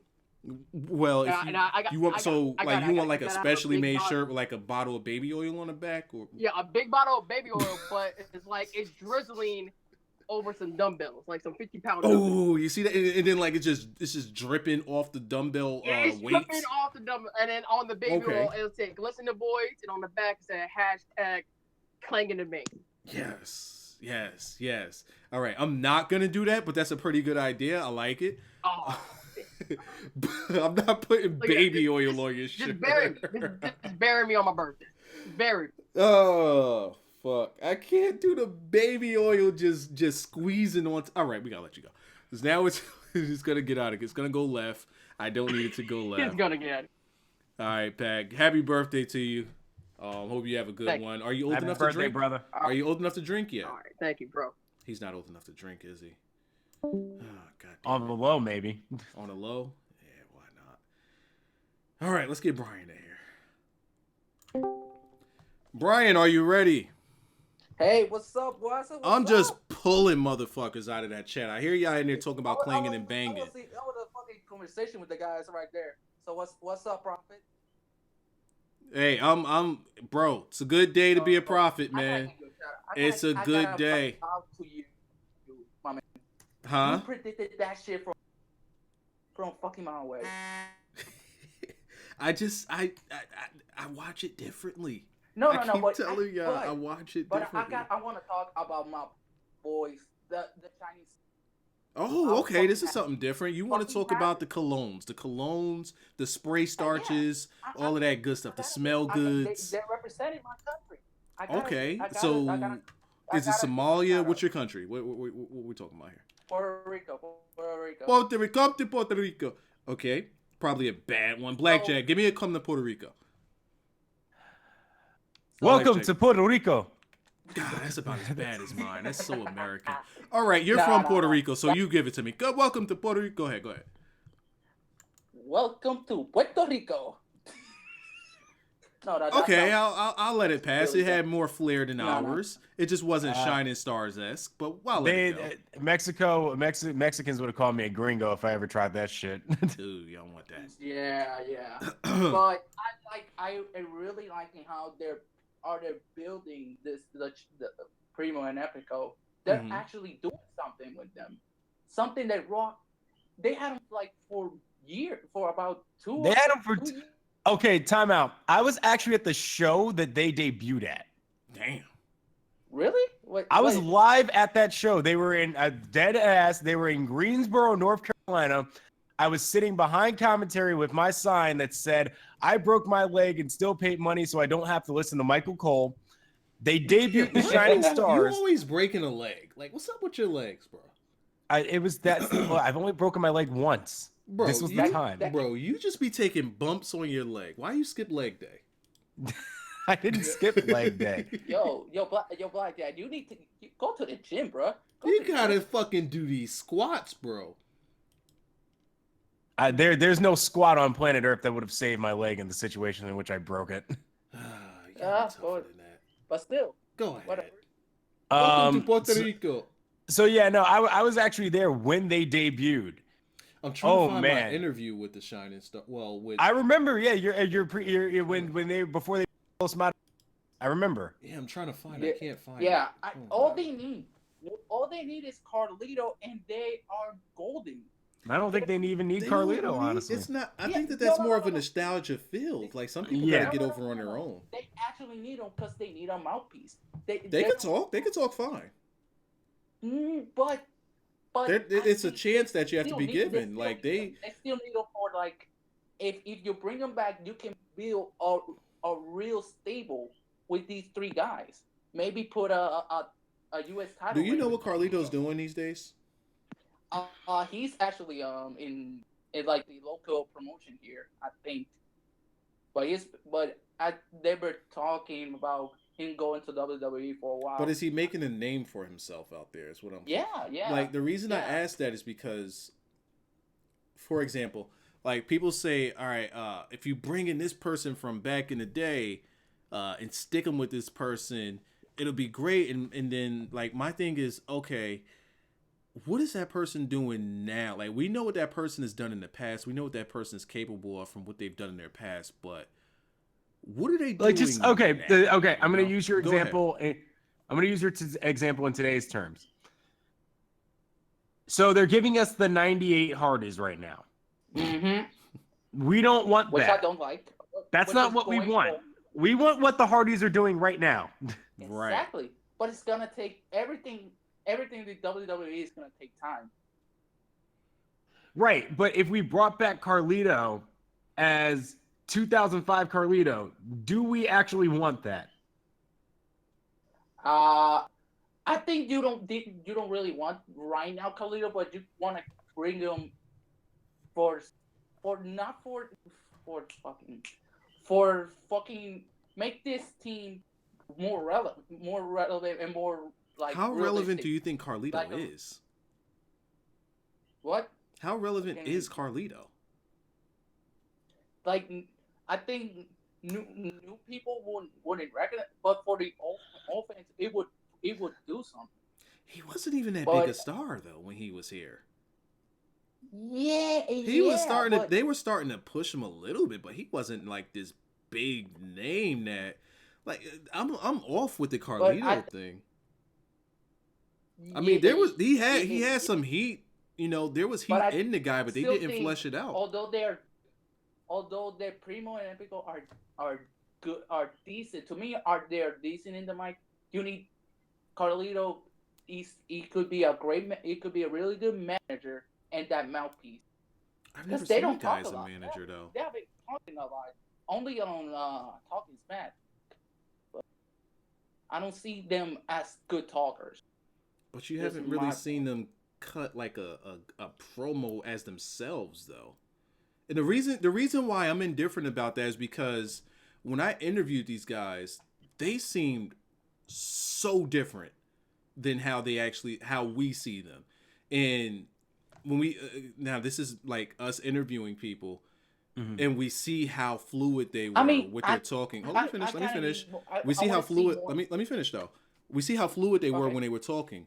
But when talking to these guys, you can easily tell WWE is missing the boat with them just by how they talked to us. And we even talked to them off camera for like an extra 10 minutes, just sitting there, just shooting the shit. And it was just like, you could tell like there's something here that's just not being touched by WWE. Mm-hmm. And that's why like I'm indifferent, but I can't really say that because you guys haven't seen that part of them. Because that's not what you see on TV. But I would love to see more of them talking. But since I haven't, that last time they had a real promo, it's been years. I can't even remember one. Exactly. I can't remember one. That's why I think with Carlito, then it would bring the more relevance and more like legitimacy to them. Okay. Blackjack? But and also go ahead. Jinder Mahal is gonna be the best WWE champion of all time. It's getting out of control. That's it. Everybody put a like on that motherfucking video, right? Yeah, likes are the only ways to actually no, because even if you have restricted mode on it, you see it through Twitter, it's still gonna be fucking blocked, as I learned last night. God damn it, YouTube. YouTube is killing us these days. Fucking hell, mate. YouTube don't care about your feelings. They don't. They just want me to push fucking YouTube doesn't want replica to know jerseys. what it wants to be. So They want us fuck to that. push replica jerseys. That's what that is. All right, matey. Thank you for calling in. Hopefully we get you again man. sometime soon. Have a good night. Yeah. Shout out. Ah, damn, he wanted to shout out somebody, and I already moved him. He was probably gonna shout out you. Maybe he was gonna shout out you. Probably. RBI, who do you want to shout out? Nobody. Shout All out right. to these late uploads. All right, here's one. All right. G. Lauren, why the fuck are you typing me this long ass shit on Twitter? Why is nobody ready? Sir, I see you lighting up, but you ain't saying nothing. No, Blackjack, do you hear him? I heard him. You heard him? I didn't hear anything. Right there, you hear him now? Yeah. I don't hear him. That's because you phasing in and out of time right now. Oh, shit. Is that a new gimmick for me? Yeah, that's a new gimmick for you. Let me try this again. Let me bring him back in. G. I don't hear him. Really? That was the clearest hello he's given tonight. I don't hear a single thing. Like nothing. So you can hear me, I hear you. but you I see him lighting up. I don't hear him. fix your gimmick. What you want me to do? His user volume is up all the way. We was just talking to him yesterday. I don't know. Discord be discording. Let me see something. He's out here saying hello and shit, and you just like, nah, bruh. Let's see this again. Let's try this again. Oh, god damn it. Are you serious, Wyza? He's saying hello right now. You can't hear him? I only see his green lighting up. I don't hear him. Bruh. Like, you I gotta don't fix even, your shit, I don't bruh. hear it. It's not faint. No, it's like nothing. Nah, he's got to clear hello, and you can't hear him? Oh, no. All right. Generic, please tell me I can hear you. I hear that. I hear that. That motherfucker straight scratching Really? his ass. You can hear that? I hear him scratching his ass right there. All right. You can hear Since I can hear that, I'm let's see if we dying. can hear G. Please tell me I can hear you now. Oh, no, I still don't hear him. Really? Why? Bro, all right, let's get back to the ass scratcher. Bro, Generic, are you finished scratching your ass? Yeah, Why is it? You're an asshole. I Fuck didn't you, hear bro. him. No, motherfucker, you lying. I'm dead serious. No, you're not. I'm so serious. My chat probably didn't hear him either. I refuse to believe you couldn't hear him. Bro, I'm dead ass. In the chat, let me know if y'all heard this guy. You Bro, could hear, I you didn't could hear hear him. him scratching his ass, but you No, couldn't. You a motherfucking liar, Wyza. I'm not Stop. lying. I Yeah, could. you I are. dead ass. What? Like, all right, my chat's gonna tell me. They're gonna tell if they could have heard him. Like, we didn't hear him. He really didn't hear him. See, they did. If I can't hear him, they can't hear him either because it's going through my thing. We couldn't hear him. Generic, what you got for us today? Yeah, you doing, Wyza? Oh, I'm doing good. Motherfucker, you really buried this dude. I didn't bury him. He's just in a different chat for now. Hey, Blackjack. Yo, I'm with you on Dean, man. They Oh, screwed he him over feels 2 the years pain, ago. too. They should have put the strap on him. yep. Y'all should get together and start like some type of like create some type of forum or something for Dean. Like put the guy. Hey, listen, it ain't It's just the Dean. truth. Hey, listen, there's plenty of guys they fucked over, but Dean is the most recent one where I'm like, wow, you had this guy who was red hot, fire hot, leading your sales going into Black Friday, and you fucked them over. You somehow still fucked this over. How did you fuck this up? How did you not give this guy a pay-per-view win an entire fucking year? Not one. An entire year. He's this over, and you don't give him a win. Not one. So, what you got for us? Hard Body Mahal. Yo, Number am one I the contender. greatest? Number one Motherfucker. contender, Jinder Hard Body Mahal. There we go. Oh, he made it sexier again. Yes, I'm bringing sexy back. What you got though? You want to put over the hard body Mahal? Would you get a clanging and banging shirt? Bruh, King Cam in the chat right now, hard body beating Lesnar at Mania. I love it. I love it. And Hard body that's should have after ended the streak. tribute to the troops. I can see it. Hard body should have ended the streak. All right. Yo, I'm done. Oh God. All right. What's Oh, up, that's Mr. great. Generic? like, for the fans that's on the outside, they'll see it as like, oh, who's this guy, Jinder? Oh, okay, He you're was talking on the about what job. Blackjack's talking But about earlier. You want to make sure that you yeah, but tell what you're talking about because you just came out of left field with that. Go ahead though. like on the outside is like, oh, this guy's a jobber. Oh, he's just a filler for Randy until AJ's done with Kevin, because that's what they're gonna lead into. But I think opportunities, and we haven't seen this guy in the main event at all. No, we haven't seen him in the mid card either. We haven't seen this motherfucker Yeah. anywhere. I haven't seen him in anything. But yeah, like I just think it's a good idea and it's a good opportunity because like I wanted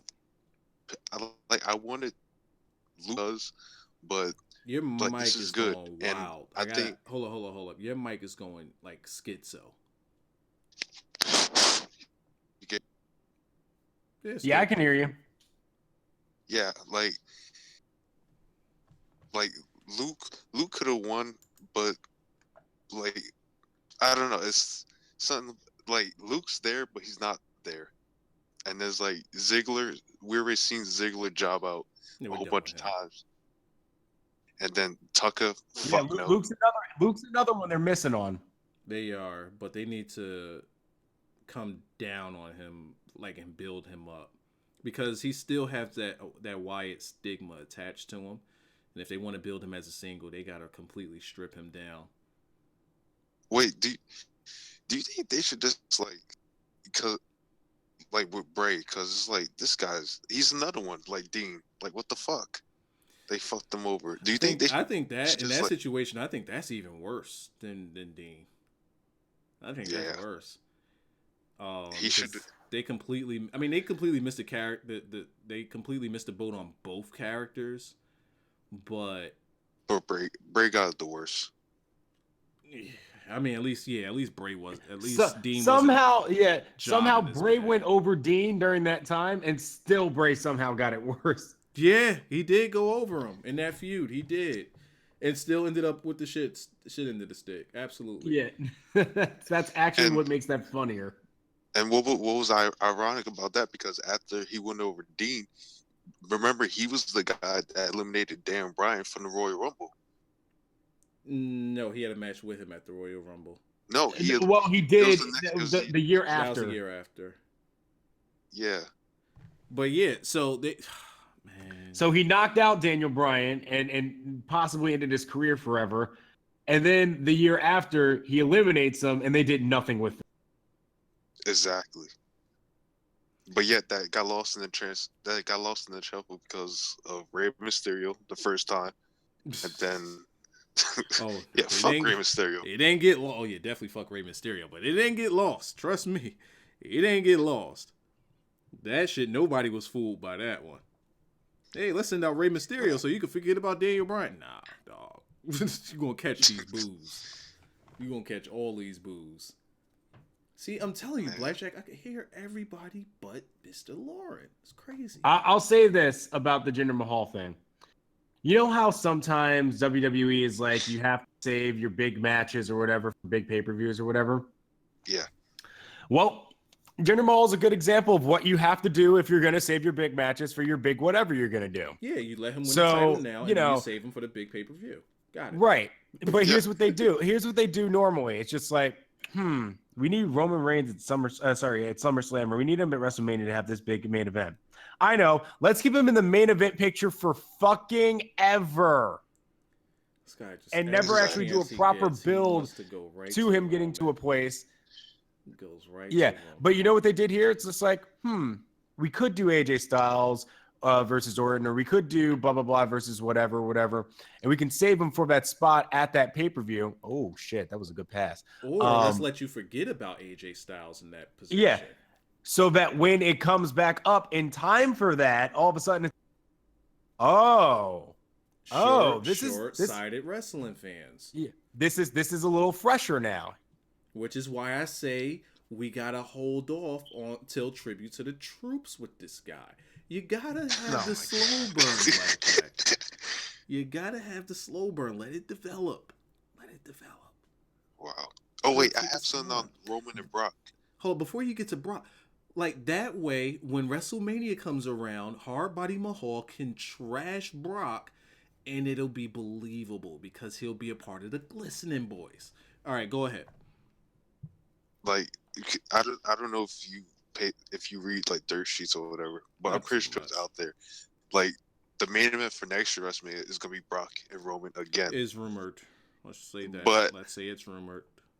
Yeah, because it's rumored. Vince can change his mind whenever the fuck he feels like it. Don't forget that. Yeah, but then again, it's Vince. But what about it though? I think they're gonna do it at SummerSlam first, but they're gonna have. So you don't think they're gonna have Strongman in there against Brock? Oh yeah, that's definitely at SummerSlam. Because I see Strongman in there, the Strowman in there with Bort at SummerSlam, like just holding off Roman Reigns. They could do that. I think. Wait, is Brock gonna hold that title to WrestleMania? That's kind of far fetched. Nah, I think he's dropping it at SummerSlam. Honestly, he's got to drop that thing. Wait. Roman Reigns or Braun Strowman's. Yo, Big Tits McStrong ass. I can see Big Tits McStrong ass winning that title, man. I could see it. I could definitely see it. Continue on though. Until Roman beats him at this pay-per-view. But see, like, I'm curious, who wins Money in the Bank? I forgot that was a thing, to be honest with you. I did. No, isn't that a SmackDown pay-per-view? No, I think no, it's both of them now. Yeah, both. Let's see. Are you gonna do it? You know what? Hold on. AJ Styles, because why the fuck not?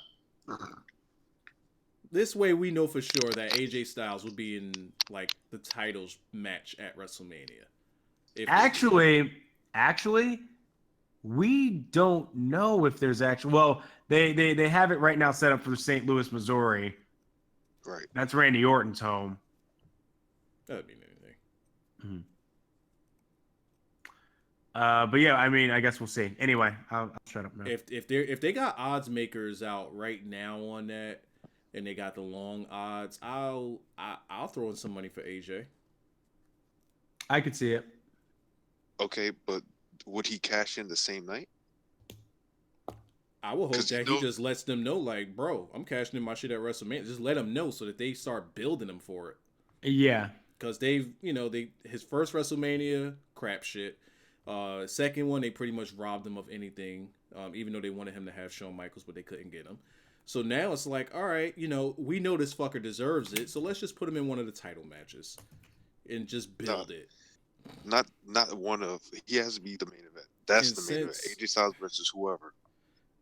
He's not going to be the marquee. We got to be real. Sometimes he's not going to be the marquee main event. They're not going to. They're just WWE. We gotta understand how they work. We gotta understand how they work. And would it be good? I mean, I don't know. Is it something that we would want? Yeah, sure, but WWE, I mean, WrestleMania isn't for heart. It's not for us. It's for attracting everybody, not just for us. Which is why you get a lot of those celebrity matches and a lot of those weird, random shits. WrestleMania is an attraction. So there you go. I hope Brock doesn't resign at the next year. Oh, Brock will be back. Brock ain't going. This is easy, but would you turn it down? Shit. Man, fuck Brock. That's the easiest money in the world that he making right now. Hell yeah, he resigning. Shit. As a matter of fact, I heard he was training with that dude, Dylan Miley. Maybe they'll have a match somewhere. I don't know. All right. But shit. What else you got before I let you go? I'm going to take another shot at G. Lauren here. Can I get my shit in? Go ahead. Get before your shit I go. In. Go ahead. Shout your shit out. Oh, yeah. I did drop a like. I did come to your house. I did say hello. I brought pie. Right. Oh, we bought pie. What kind of pie? Poontang or what kind of pie you got? Poontang.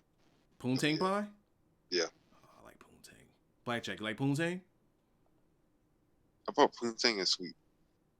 Blackjack ain't about that poontang. I don't think he like poontang. Pootie Tang pie? What? No, not pootie tang pie. He bought us some poontang pie. Do you want in? Oh, that's nice. Do you like poontang? I appreciate the offer. Where is it? He bought. Oh, God damn it! He bought it to my Damn house. it, Blackjack. Oh, you bought it to your house. Oh, well, I mean, that doesn't help me at all. Well, he came into my house. He said hi.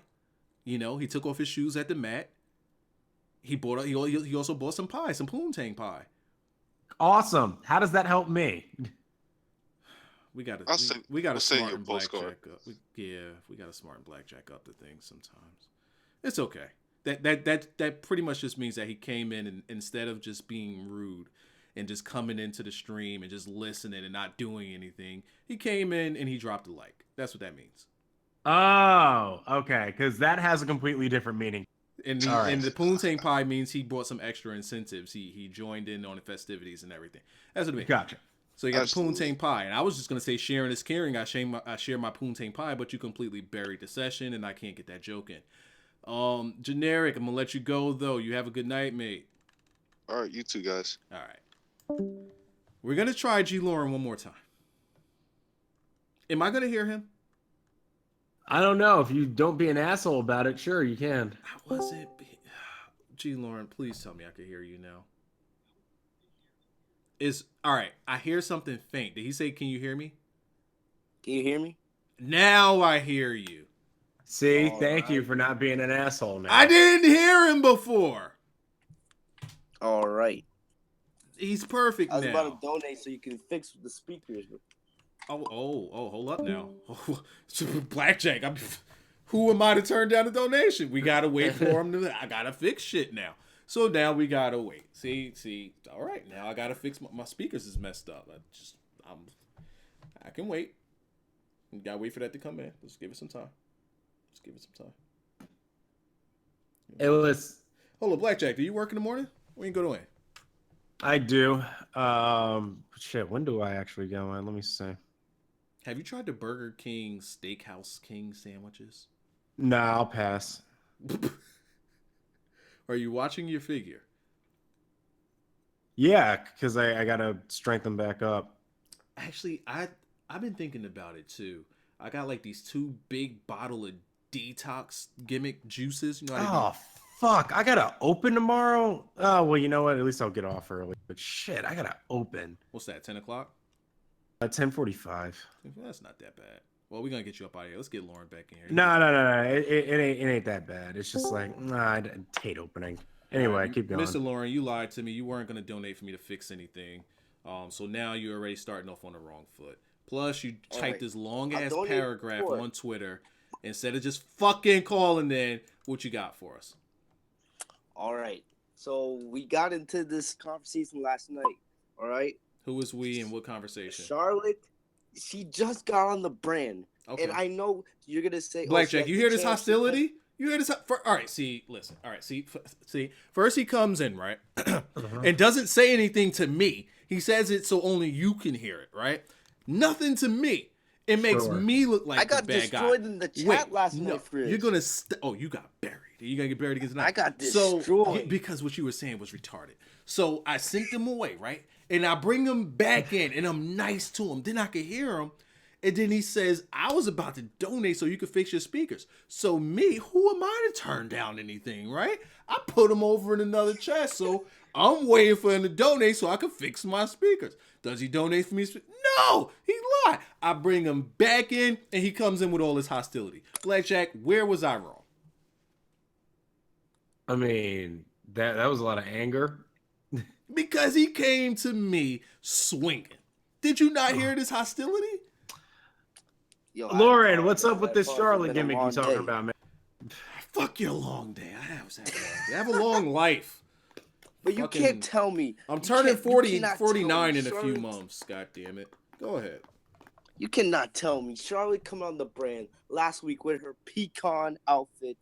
All right. You cannot just tell me she does come on and now next week. That's nuts. So she came in with nuts, or why is she the nuts you put on ice cream? is that did you? All right. And that you called her a pecan. Pecan. It's a peacock, sir. If you're gonna All bury right, somebody, bad, do it the my right bad. way. I told you, long day. Ah, fuck you. I had a long life. Go. All right. So you can't tell me 2 weeks. All right, 2 weeks.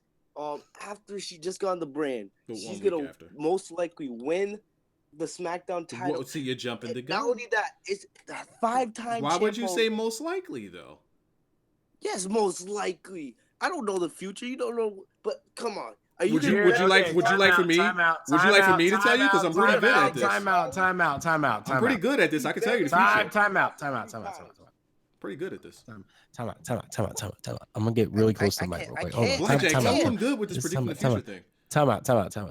Hold up. I'm gonna break this up real quick. All right, you ready? Hold on. Did you at least, when you came into my house, did you at least say hello? He didn't even Blackjack. He didn't say hello. All right, hold on. I'll look for Lauren. my shoes. Hold on, Lauren. Quick question. He's looking for a place to put his shoes. He ain't gonna even. How did you feel about Alexa Bliss winning on Monday? Oh, okay, go ahead. We went through this last night. It's the same thing. Oh yeah, you was mad about that too. We was like, calm your. And we were like, nah, you gotta. That too. But and I told you, I came in and said, Charlotte is gonna become #1 contender next night on SmackDown, and we're gonna act like there's no problem with that. We're gonna give her the title 2 weeks after shifting. I didn't have a problem with Alexa Bliss. Hold on. Who said that she's winning the title next week? And second, you have to. Okay, so here's what they just did with the women who just switched brands. They sold the fact that they were just previously the champions, sell the fact that neither brand is more superior than the other. So they had Charlotte win, and then they had Alexa Bliss win. So now you have 2 new matchups. You have Alexa Bliss versus Bayley, and I have Charlotte versus Naomi. Those are 2 completely new matchups. And who knows if Charlotte actually wins next week? Because right now she's in a feud with 4 women in the locker room right now. It may very well happen that all 3 of those women backstage that hate her decide that they want to interfere in the match and fuck her over. Yeah, I don't see that happening though. Yo, Blackjack, are you on my side with this guy now with the hostility, Blackjack? Kinda, yeah. A little bit. Now he said let me take my shot now because I ain't all right. So he came in, right? And he says this happened last night on Raw. But we don't have a problem with Charlotte doing it. As if we didn't have a problem. Like, it was as if, were you about to say that we were contradicting ourselves because we don't have a problem with this Charlotte thing? Because we didn't have a problem with Alexa Bliss winning last night either. You don't, though. I didn't have a problem with that. But right now we're consistent. We're consistent in what we're saying, though. Can we we were consistent. Give her at least a couple feuds beforehand before just giving her the title. Why? She doesn't have the title. She will. I mean, anybody could have the title. Anybody could have the title. All right. I believe Jinder Mahal should get the U.S. title before going for the WWE title. No, Jinder Mahal should have came in with the title. To be honest, he should have came in with the title. Come on, man. I was earlier on CustomLeague.com trying to design some new gear for my dude Jinder Mahal. Hold on. See, you got it. You know, Blackjack, correct him. Hold on, time out. Nah, correct them, please. To be fair, he's kind of right. He should be Undertaker first. Right, but correct him because he's saying his name wrong. Could you please help, please? Hard Body Mahal. No, we rebranded Try him. again. He got 2 monikers now. It's just 2 monikers. You gotta say the whole damn thing. Whole thing. It's like a Tribe Called Quest. You gotta do the whole thing.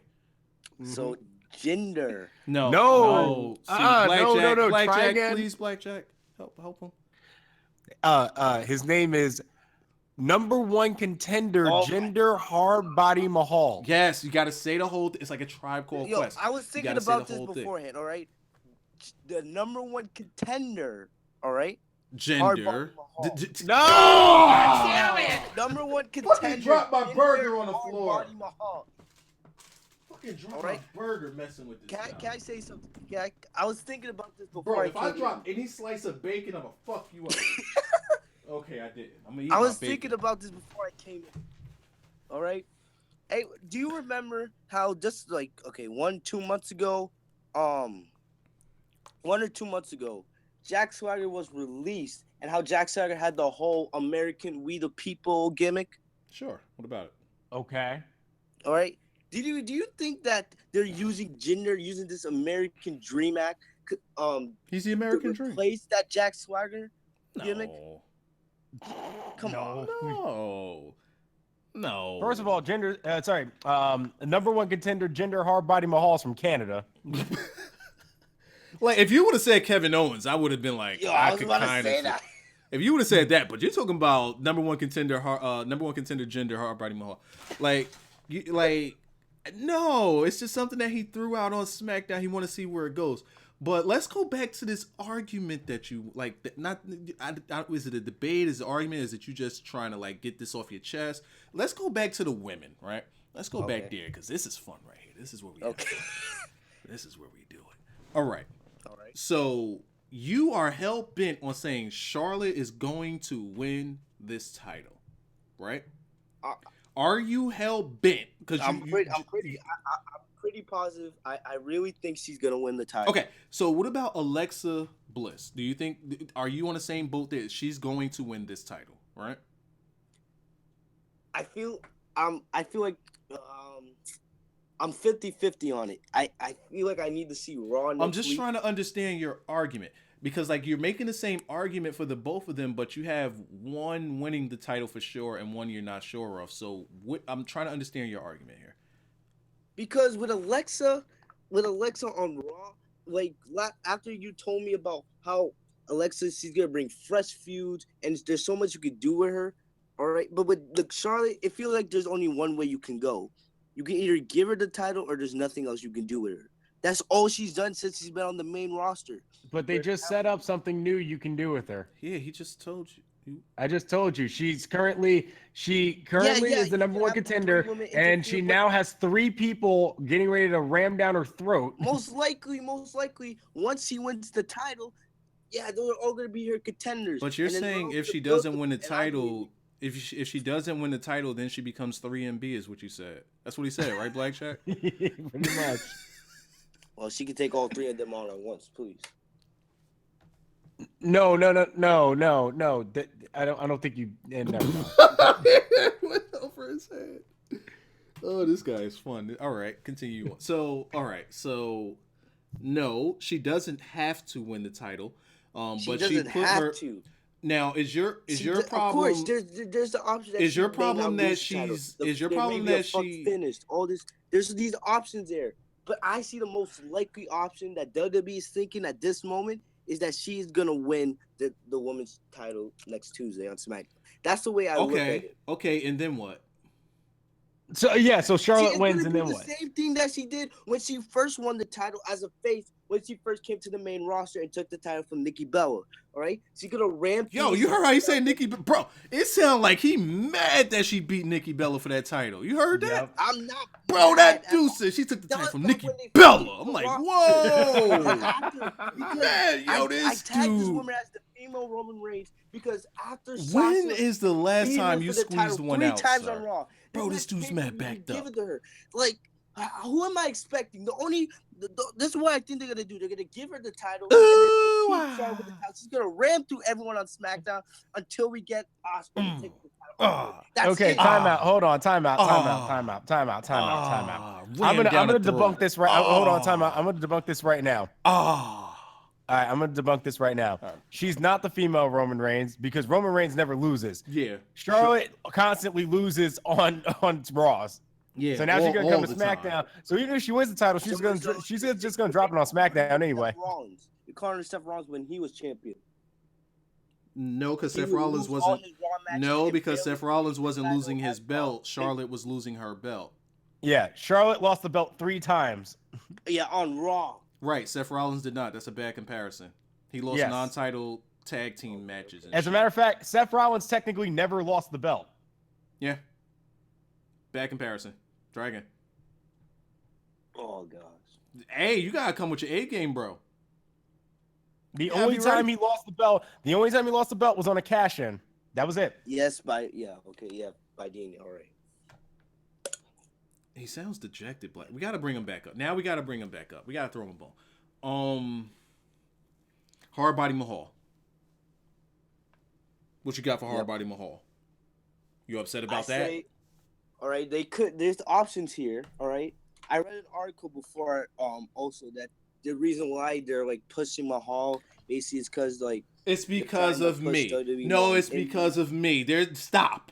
I'm the article. So you're taking credit now? Who called it before me? You find me one person on God's green earth that called it before me. Find one. I never said there was. It was me all along, Austin. It was me. I read an article. I wrote the art. I am the article. Oh, you are the okay. I am the table. Okay, I need to see your name next time next to the article. By Wyza now. Why would I do that? No. I'm not the dirt sheet. You are the article. I don't need to take credit when I have a whole show where I can take the credit. All right, I'll tell WWE to hire you then. No, I don't want to be hired by them. They're stupid. So what did the article say? The article was saying... Don't tell me because I wrote it! God damn it. Not for real. Go ahead. What the article The article was saying, and it was saying a bunch of Indian names that I can't pronounce at all. But then it was saying that they want to be more in India because they want to push the fan base for Indian viewers. So they need somebody they could get behind that could connect with that fan base. And that's here's this heel guy. Well, they want to push someone like Jinder Mahal or the number one. He sound Blackjack. What's up with the hostility in this guy? I think he's racist towards Indian people. Yeah. All right. Yeah, he's racist toward Indian people, champions. He's got so much hostility. When's the last time you rubbed one out, bro? Like, you just come in here just so backed up. I need answers. I think I'm fine. I think I'm fine. You're not. All right? You ain't leaving that. It's just my love. It's just my love for this company. You know. I don't love WWE like that. It's WWE, man. They go WWE going WWE. There it is. I say we give Jinder or the number one contender the U.S. title. Sir, it's like a Tribe Called Quest. Give him the U.S. title. Stop. First. I don't know who you're talking about. The number one contender, Jinder Hardbody Mahal. Say the whole thing. It's like a Tribe Called Quest. Number one contender, Jinder Hardbody Mahal. Here it is. Give him the U.S. title. No. Right? Give that motherfucker the WWE Championship right now. Here in that House of Horrors match. All right? Whoa. Hold up. You got something. So is Jinder is he the horror part of the horror match? It's gonna be like he just comes up, says boo, the guy takes a bump and he sells. It's gonna be all him. You're gonna have the American Dream splatter effect. Oh. Bray Wyatt legitimately makes number one contender Jinder Hardbody Mahal scary. And puts the fear of God into Randy Orton so that when they have their match a month from now, he loses. Oh, we got something. This is genius. Now you're good. It's all about the mind games. Yes. Yeah. See, you're behind. All right, cool. So you're behind the number one contender, Jinder Hardbody Mahal, right? I am. Right. But just not Charlotte. Randy Orton as a face is boring. Just not Alexa Bliss and Charlotte. I can't get behind that. Of course I'm behind. The number one contender. Thank you very much. The number one contender what? Jinder Hardbody Mahal. Of course, I'm rooting for him. Say the whole I want thing to together. come It's like on a Tribe SmackDown Called next week It's like and give a promo about the lives of Americans.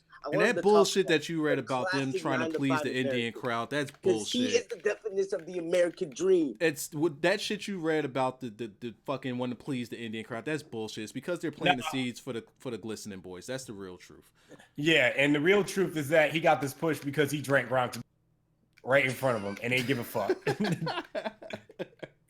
They looked at that and like, we got a star in our hand. Also, straight up wish star. those veins were on Brock. They wish those veins was on Brock. He wishes those veins were on Brock. Oh, please. Goodness. See, the guy's a fan of the Hardbody Mahal. I understand. I just don't understand. The heat for Charlotte. Charlotte ain't even do nothing. She ain't bother nobody. She's just in there winning titles. That's what she does. That's what she does. Let's hope That's so. the gimmick. Anything else you If want he to get doesn't off your win, yo, chest? Royal Rumble next year, give it to him. Who? Jinder? Who? So- You said it wrong. No, I don't know who you're talking about, so I stopped myself. The number one contender. Okay, that's who you was talking about. Okay. Yeah, I'm talking about that guy. The number one contender, Jinder Your Mahal. 2018 Royal Rumble winner. All right, going on the WrestleMania. So you're gonna have him against AJ Styles if AJ Styles decides to cash in, or are we not going that route? Can we go triple threat and put Shinsuke in? Nah, we can't put him in there. We can put Rusev in there though. Oh no, not with that haircut. Well, you know what? I ain't mad at you. He needs to grow. He needs to grow his hair back before I take him seriously again. His Who? will probably be back when he gets off of injury. He'll be all All right. right. Nah, he's seeing some Rusev now, though. And he needs to take off his shoes too. Start stepping on people's backs again, spreading his toes, digging them in. Well, what if like when Rusev's ready to come back, we have him against Kevin Owens in that in the Kevin Owens U.S. title open challenge. And then Rusev declares himself from Tennessee. Oh, Does he come out wearing overalls? you think he shaves the beard too? All right, see now you're getting out of control. Dudes ain't out there shaving beards, bro. That's just not happening. Yeah, I mean, seriously, if he Kevin shaves Owens his did beard, that. he's just Anybody not American care. then. Yeah, and he's not a man. It's only a anymore. matter of time till Roman Reigns comes out. Ooh, clean shaven. Hard body Mahal. Look at that. The number one contender. Jinder. We gotta Hard get Body him new Mahal. tights, new theme music, new everything.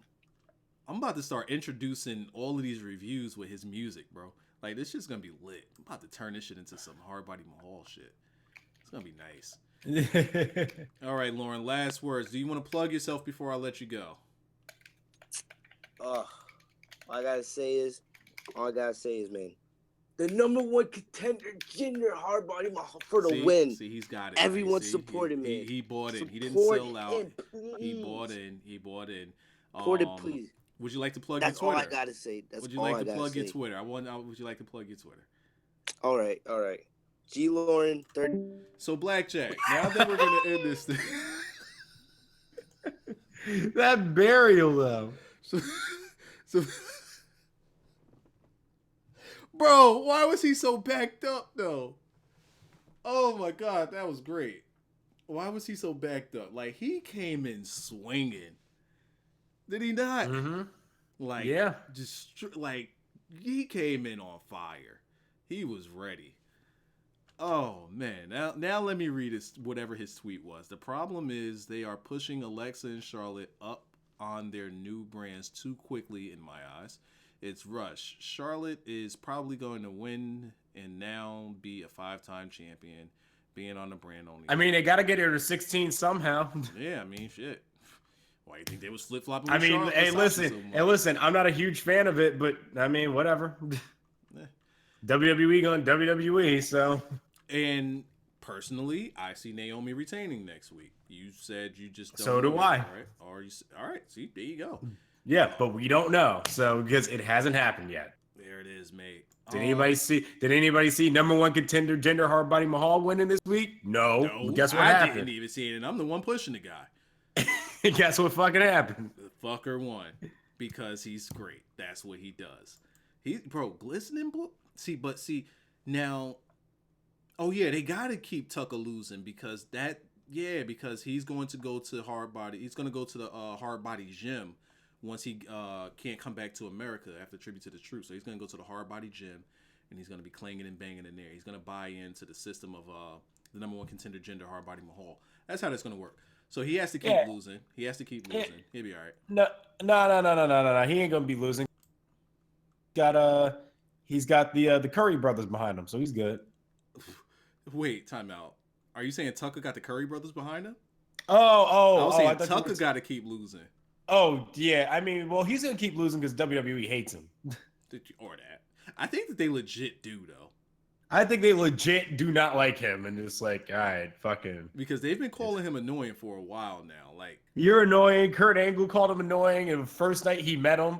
Like even before that, like I don't know if it was in podcasts or something where people was talking about how like they'll have matches set up and then he'll come in and like he's trying to like give pointers on how he want the match to go, and he's just always into something like, it was on podcasts and such, where they were friendly burying him or just letting you know that he's annoying.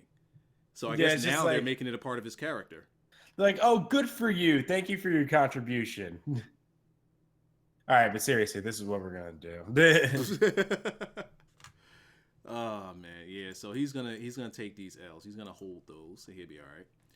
Bruh, he was in a segment in a WWE promo as because they were doing the whole locker room thing between Raw and SmackDown. He was sitting there talking to himself. He was having a fake conversation with himself back there. Hold on, when did this happen? Oh shit, you ain't. All right, I gotta find it now. Oh, hold on. Before we go off the air.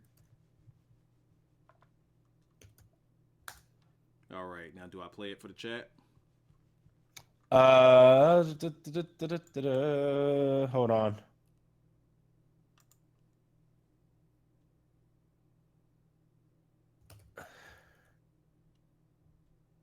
Let me see. Hold on. If I can find it first. Here it is. I found it.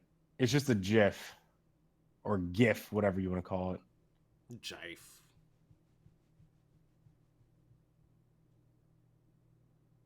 Where you send it? Hold on. I found it on Google, but it's not doing the animation and shit. It's from July. Do a thing. Do a gimmick. Tweet. Give me some time. Do a gimmick. I know what I could do. I could read the chat. Let's see. Oh no. Whatever that is. Oh no. He just buried him. Him came and swinging. Oh, he just buried him. He came in swinging. God damn it. I need glasses for real. I just posted on Wyza Twitter my retweet when I call Hardbody the people's champ, and boom, he's the #1 contender. Kurt Angle was annoyed with Tucker and sent him to Smack. Yeah, pretty much. I no longer fear the razor guarding my heel. What does that mean? Any idea what that means? I no longer feel the razor guarding my heel. I don't get that one. A lot of fuck that guy. Nah don't grow shit back. Hard body versus bald body. He is low key getting buried. Yeah, that was pretty amazing. This caller's getting worked. The chat be knowing. They be knowing when we're working people. Let's see. I was the second on Twitter that said Hardbody was going to get the push for that belt weeks ago. See, and I called it months ago. Well, I didn't. Not this, but I was pushing the guy that long ago. This dude is ultra aggressive. Not my Nikki. Yo, when she beat Nikki Bella, he was so backed up. That was hilarious. He was, yeah. When she came in and beat Nikki Bella for the belt. Whoa! God damn. This man's so backed up, he's going to pull up to Wise's house and flip it. He's going to pull a Braun Strowman. I sent you Mahal merch on Discord. Oh, I did get that. How are you, Wise? Saying I'm all right, getting ready to take it down. I need to start waking up early again. Let's see. When is... Oh, shit. What was I going to say? Spring break's finally over for the kids, so I can finally have my life back a little bit, because they definitely took it. So when is Roman making Hardbody look... Oh, boy. We're going to leave that one alone. So, do you think Rusev could play Kuma? Do you mean like Kuma in One Piece, or is there another Kuma? Because I know Kuma is that's like a bear in Japan, right? Is that what that pretty much means? I'm not sure. Why big? Oh, it says no. It says do you? All right. So why Big Show always the one collapse in the ring? Good question. Because he's big guy. Hardbody versus Cena at WrestleMania loser retire match. I mean, Hardbody's not, he ain't ready. He got a lot left in the tank. He gonna come up to Wiza's house like, I'm not finished with you. Yo, that'd be clean. That fucker comes up here. I'm not finished with you yet, Wyza. Rusev getting his hair cut off. Ball body Rusev. Ball body Rusev. Hardbody will break the ring by itself. Yo, this guy is over. Oh yeah, One Piece. Do you think Rusev could play Kuma in One Piece? Rusev got too much personality to be a Kuma. Kuma doesn't have personality. He's just fucking a big ass strong dude. But nah, Rusev, like, he's got too much personality to hold all that in. When is Finn turn to hit? Like, what? You know what, Blackjack? While you're here, why do people want Finn to turn heel so bad? And he just got to the main roster. As far as like the amount of stuff he's done, he hasn't really done anything yet. Bullet Club gimmick. Why aren't people letting that go? Mm. And you know what? I just sent it to you directly. There's a status that shows like all the pictures of it and everything. All right. But here's another thing I wanted to say. A lot of people that are on this, and I'm not talking about this guy in specific, but a lot of people who are like, Finn Bullet Club, AJ Bullet Club, and then Bullet Club. A lot of them just hear Bullet Club and haven't even really watched most of the Bullet Club stuff, or probably know of what the Bullet Club is now. What's the deal with it? Like, is this bit like? Do you think that WWE fans or wrestling fans are pretty much just bandwagon fans? Bullet Club wouldn't make sense in America.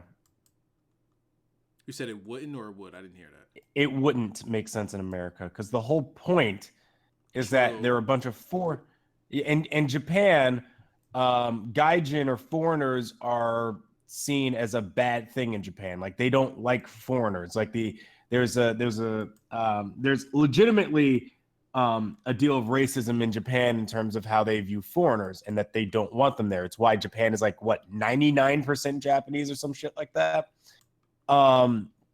So they perceive foreigners as like, oh, you're outsiders. No, we don't want you in our country. Don't be here.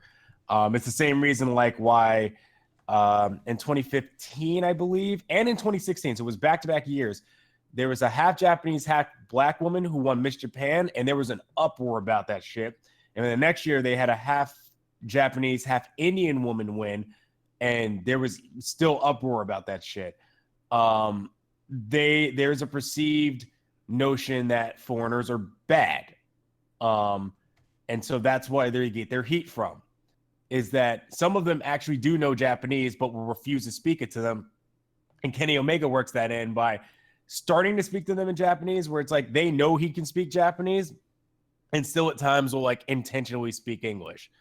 So the whole gimmick of Bullet Club is that they're foreigners and they treat the Japanese as if like, whatever, who cares? Like we're stars.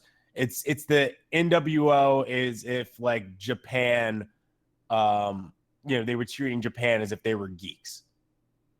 Now I want to piggyback off you. If you can still go ahead. That doesn't work in America because what's your heat? The dynamic isn't there. No. I want to piggyback on you, with you on that, with saying, if you bring that to the WWE, I'm not even going to say to America, but if you bring that to the WWE, the only thing it's going to be is cool. It's not going to be heat, which is what it's supposed to be. It's not the same as bringing the Broken Hardys in, because the Broken Hardys you can still do. Let me say another thing on that is, I think that part of the reason and why it's starting to get watered down in Japan and why it's not getting the same reaction in Japan as it used to, or it's not treated the way in Japan as it used to, or it's not big in Japan as it used to, is because now they think that they could just bring in any old American, even though they don't have any ties to New Japan, and the New Japan audience don't know them. Now they're just bringing in anybody, and they're not over with that New Japan crowd. So the Bullet Club is getting watered down with Americans that these guys see, and they're like, who the fuck is Adam Hangman Page? Like that situation there. Now, excuse me, that hurts the Bullet Club. Now you bring that same mentality over to America and over to WWE. Outside of it just looking cool, what is it? What exactly are they taking over? You know, what's their angle? What is it what's going to get them heat? People are just going to pop for it, and then after about a month, people are going to stop caring about it because the same dynamic isn't there. So once again, why are we turning why would we turn Finn heel for that?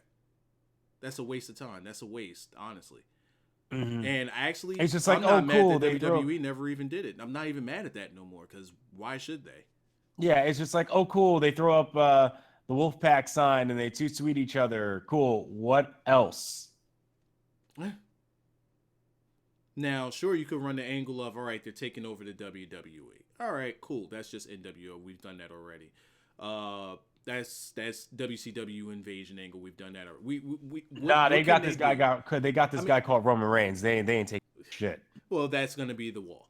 So, what is it that the Bullet Club can do in the WWE that hasn't been done before? That's the question. And turning Finn heel does not provide that answer. So this is why, like, I see so many people when are they gonna turn him heel? They need to turn him heel. Why didn't? It's not like he's getting booed or anything. Why would we need to?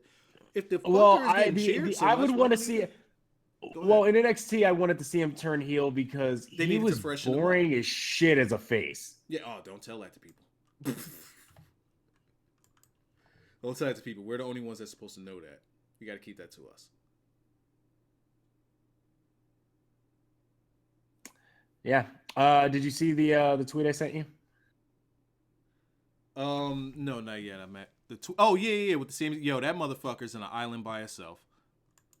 That fucker is by himself. That's and look at all 4 photos. He's just like talking to nobody. He's dead ass trying to get a conversation in. Like somebody's got to hear me. Let's see. When Finn Balor left, by the way, did the Bullet Club kick him out or what? Because I wasn't watching it. No, I think he just left. He just left, and AJ came in that same day. So no, he didn't get the AJ treatment. Yep. Have I ever told you I hate Brock Lesnar, guy? Oh, is he still around? What's up with him? It's still a thing. He because I was looking up number 1 contender Jinder Hardbody Mahal because I wanted to see, hey, my man's trending. Let's see some of these tweets. This motherfucker's just like, when you paid $500 for your backlash seat and they give you Orton versus Jinder, and it's just like, of course, he posts this GIF that says, of course I'm fine, and it says internally screaming. I'm like, shut the fuck up. You go to every fucking WWE show. I'm pretty sure they pay you to go to some of these shows. Bro, this suck a dick. Motherfucker's always in that front corner. Always, yeah. He can go suck a dick. He's got to put over Hardbody Mahal. He's got to stop disrespecting Hardbody Mahal. Yeah, how fucking dare you go to all these fucking shows and now you don't let... No, fuck you. Yeah, you don't like it? Apply for a job and book it yourself. Yeah. Yeah, this guy can go suck a dick. And then he sits there in the front row. Like, I remember when Cena and AJ Styles were doing their promo, and this asshole's like right in the fucking middle of the TV screen. He's just like, hey, I'm going to do a signal this way, and I'm going to signal this way, because the crowd is just doing it. So I'm just going to sit here and take all the fucking attention. Shut the fuck up. I fucking hate this guy. Brock Lesnar guy can go suck a dick. Seriously, fuck that guy. I wonder what shirt he's wearing these days. The same fucking shirt. Motherfucker right there. That motherfucker hasn't changed his shirt in 5 years. Oh man.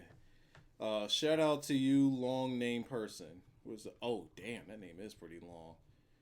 Bobble Butt Long Numbers Slayer. There it is. His blank stare is really pissing me off though.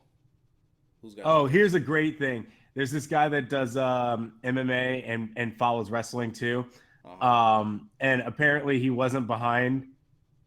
He's talking about Finn's blank stares pissing him off. Yeah. He wasn't fully behind number 1 contender Jinder Hardbody Mahal, but then he saw Brock Lesnar's guy's tweet and screen captured that shit and just tweeted, "I have turned the corner on Jinder. Full support. Hope he emerges victorious." Good shit. I'm ready to end this thing so I can go get back on the toilet. All right, bye. Is that not the perfect ending though? Yeah. That actually is the perfect ending. Fuck, I wish Did you end it?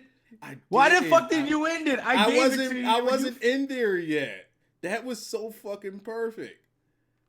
God damn it! Now there's no other way to do it. I'm just gonna fucking end it. Can we at least end by figuring out what the fuck Maharaja is? Well, let's Google it. All right, here we go. I hope it's hard body. The number one contender, Jinder Hardbody Mahal, also goes by the Maharaja. The Maharaja is a Sanskrit title for great ruler, great king, or high king. So now we have to address him as the Maharaja or the great king, number one contender, Jinder Hardbody Mahal. God damn. Are we gonna remember all of that? The great king, number one contender, Jinder Hardbody Mahal. What's so hard about that? I gotta say my prayers and eat my vitamin.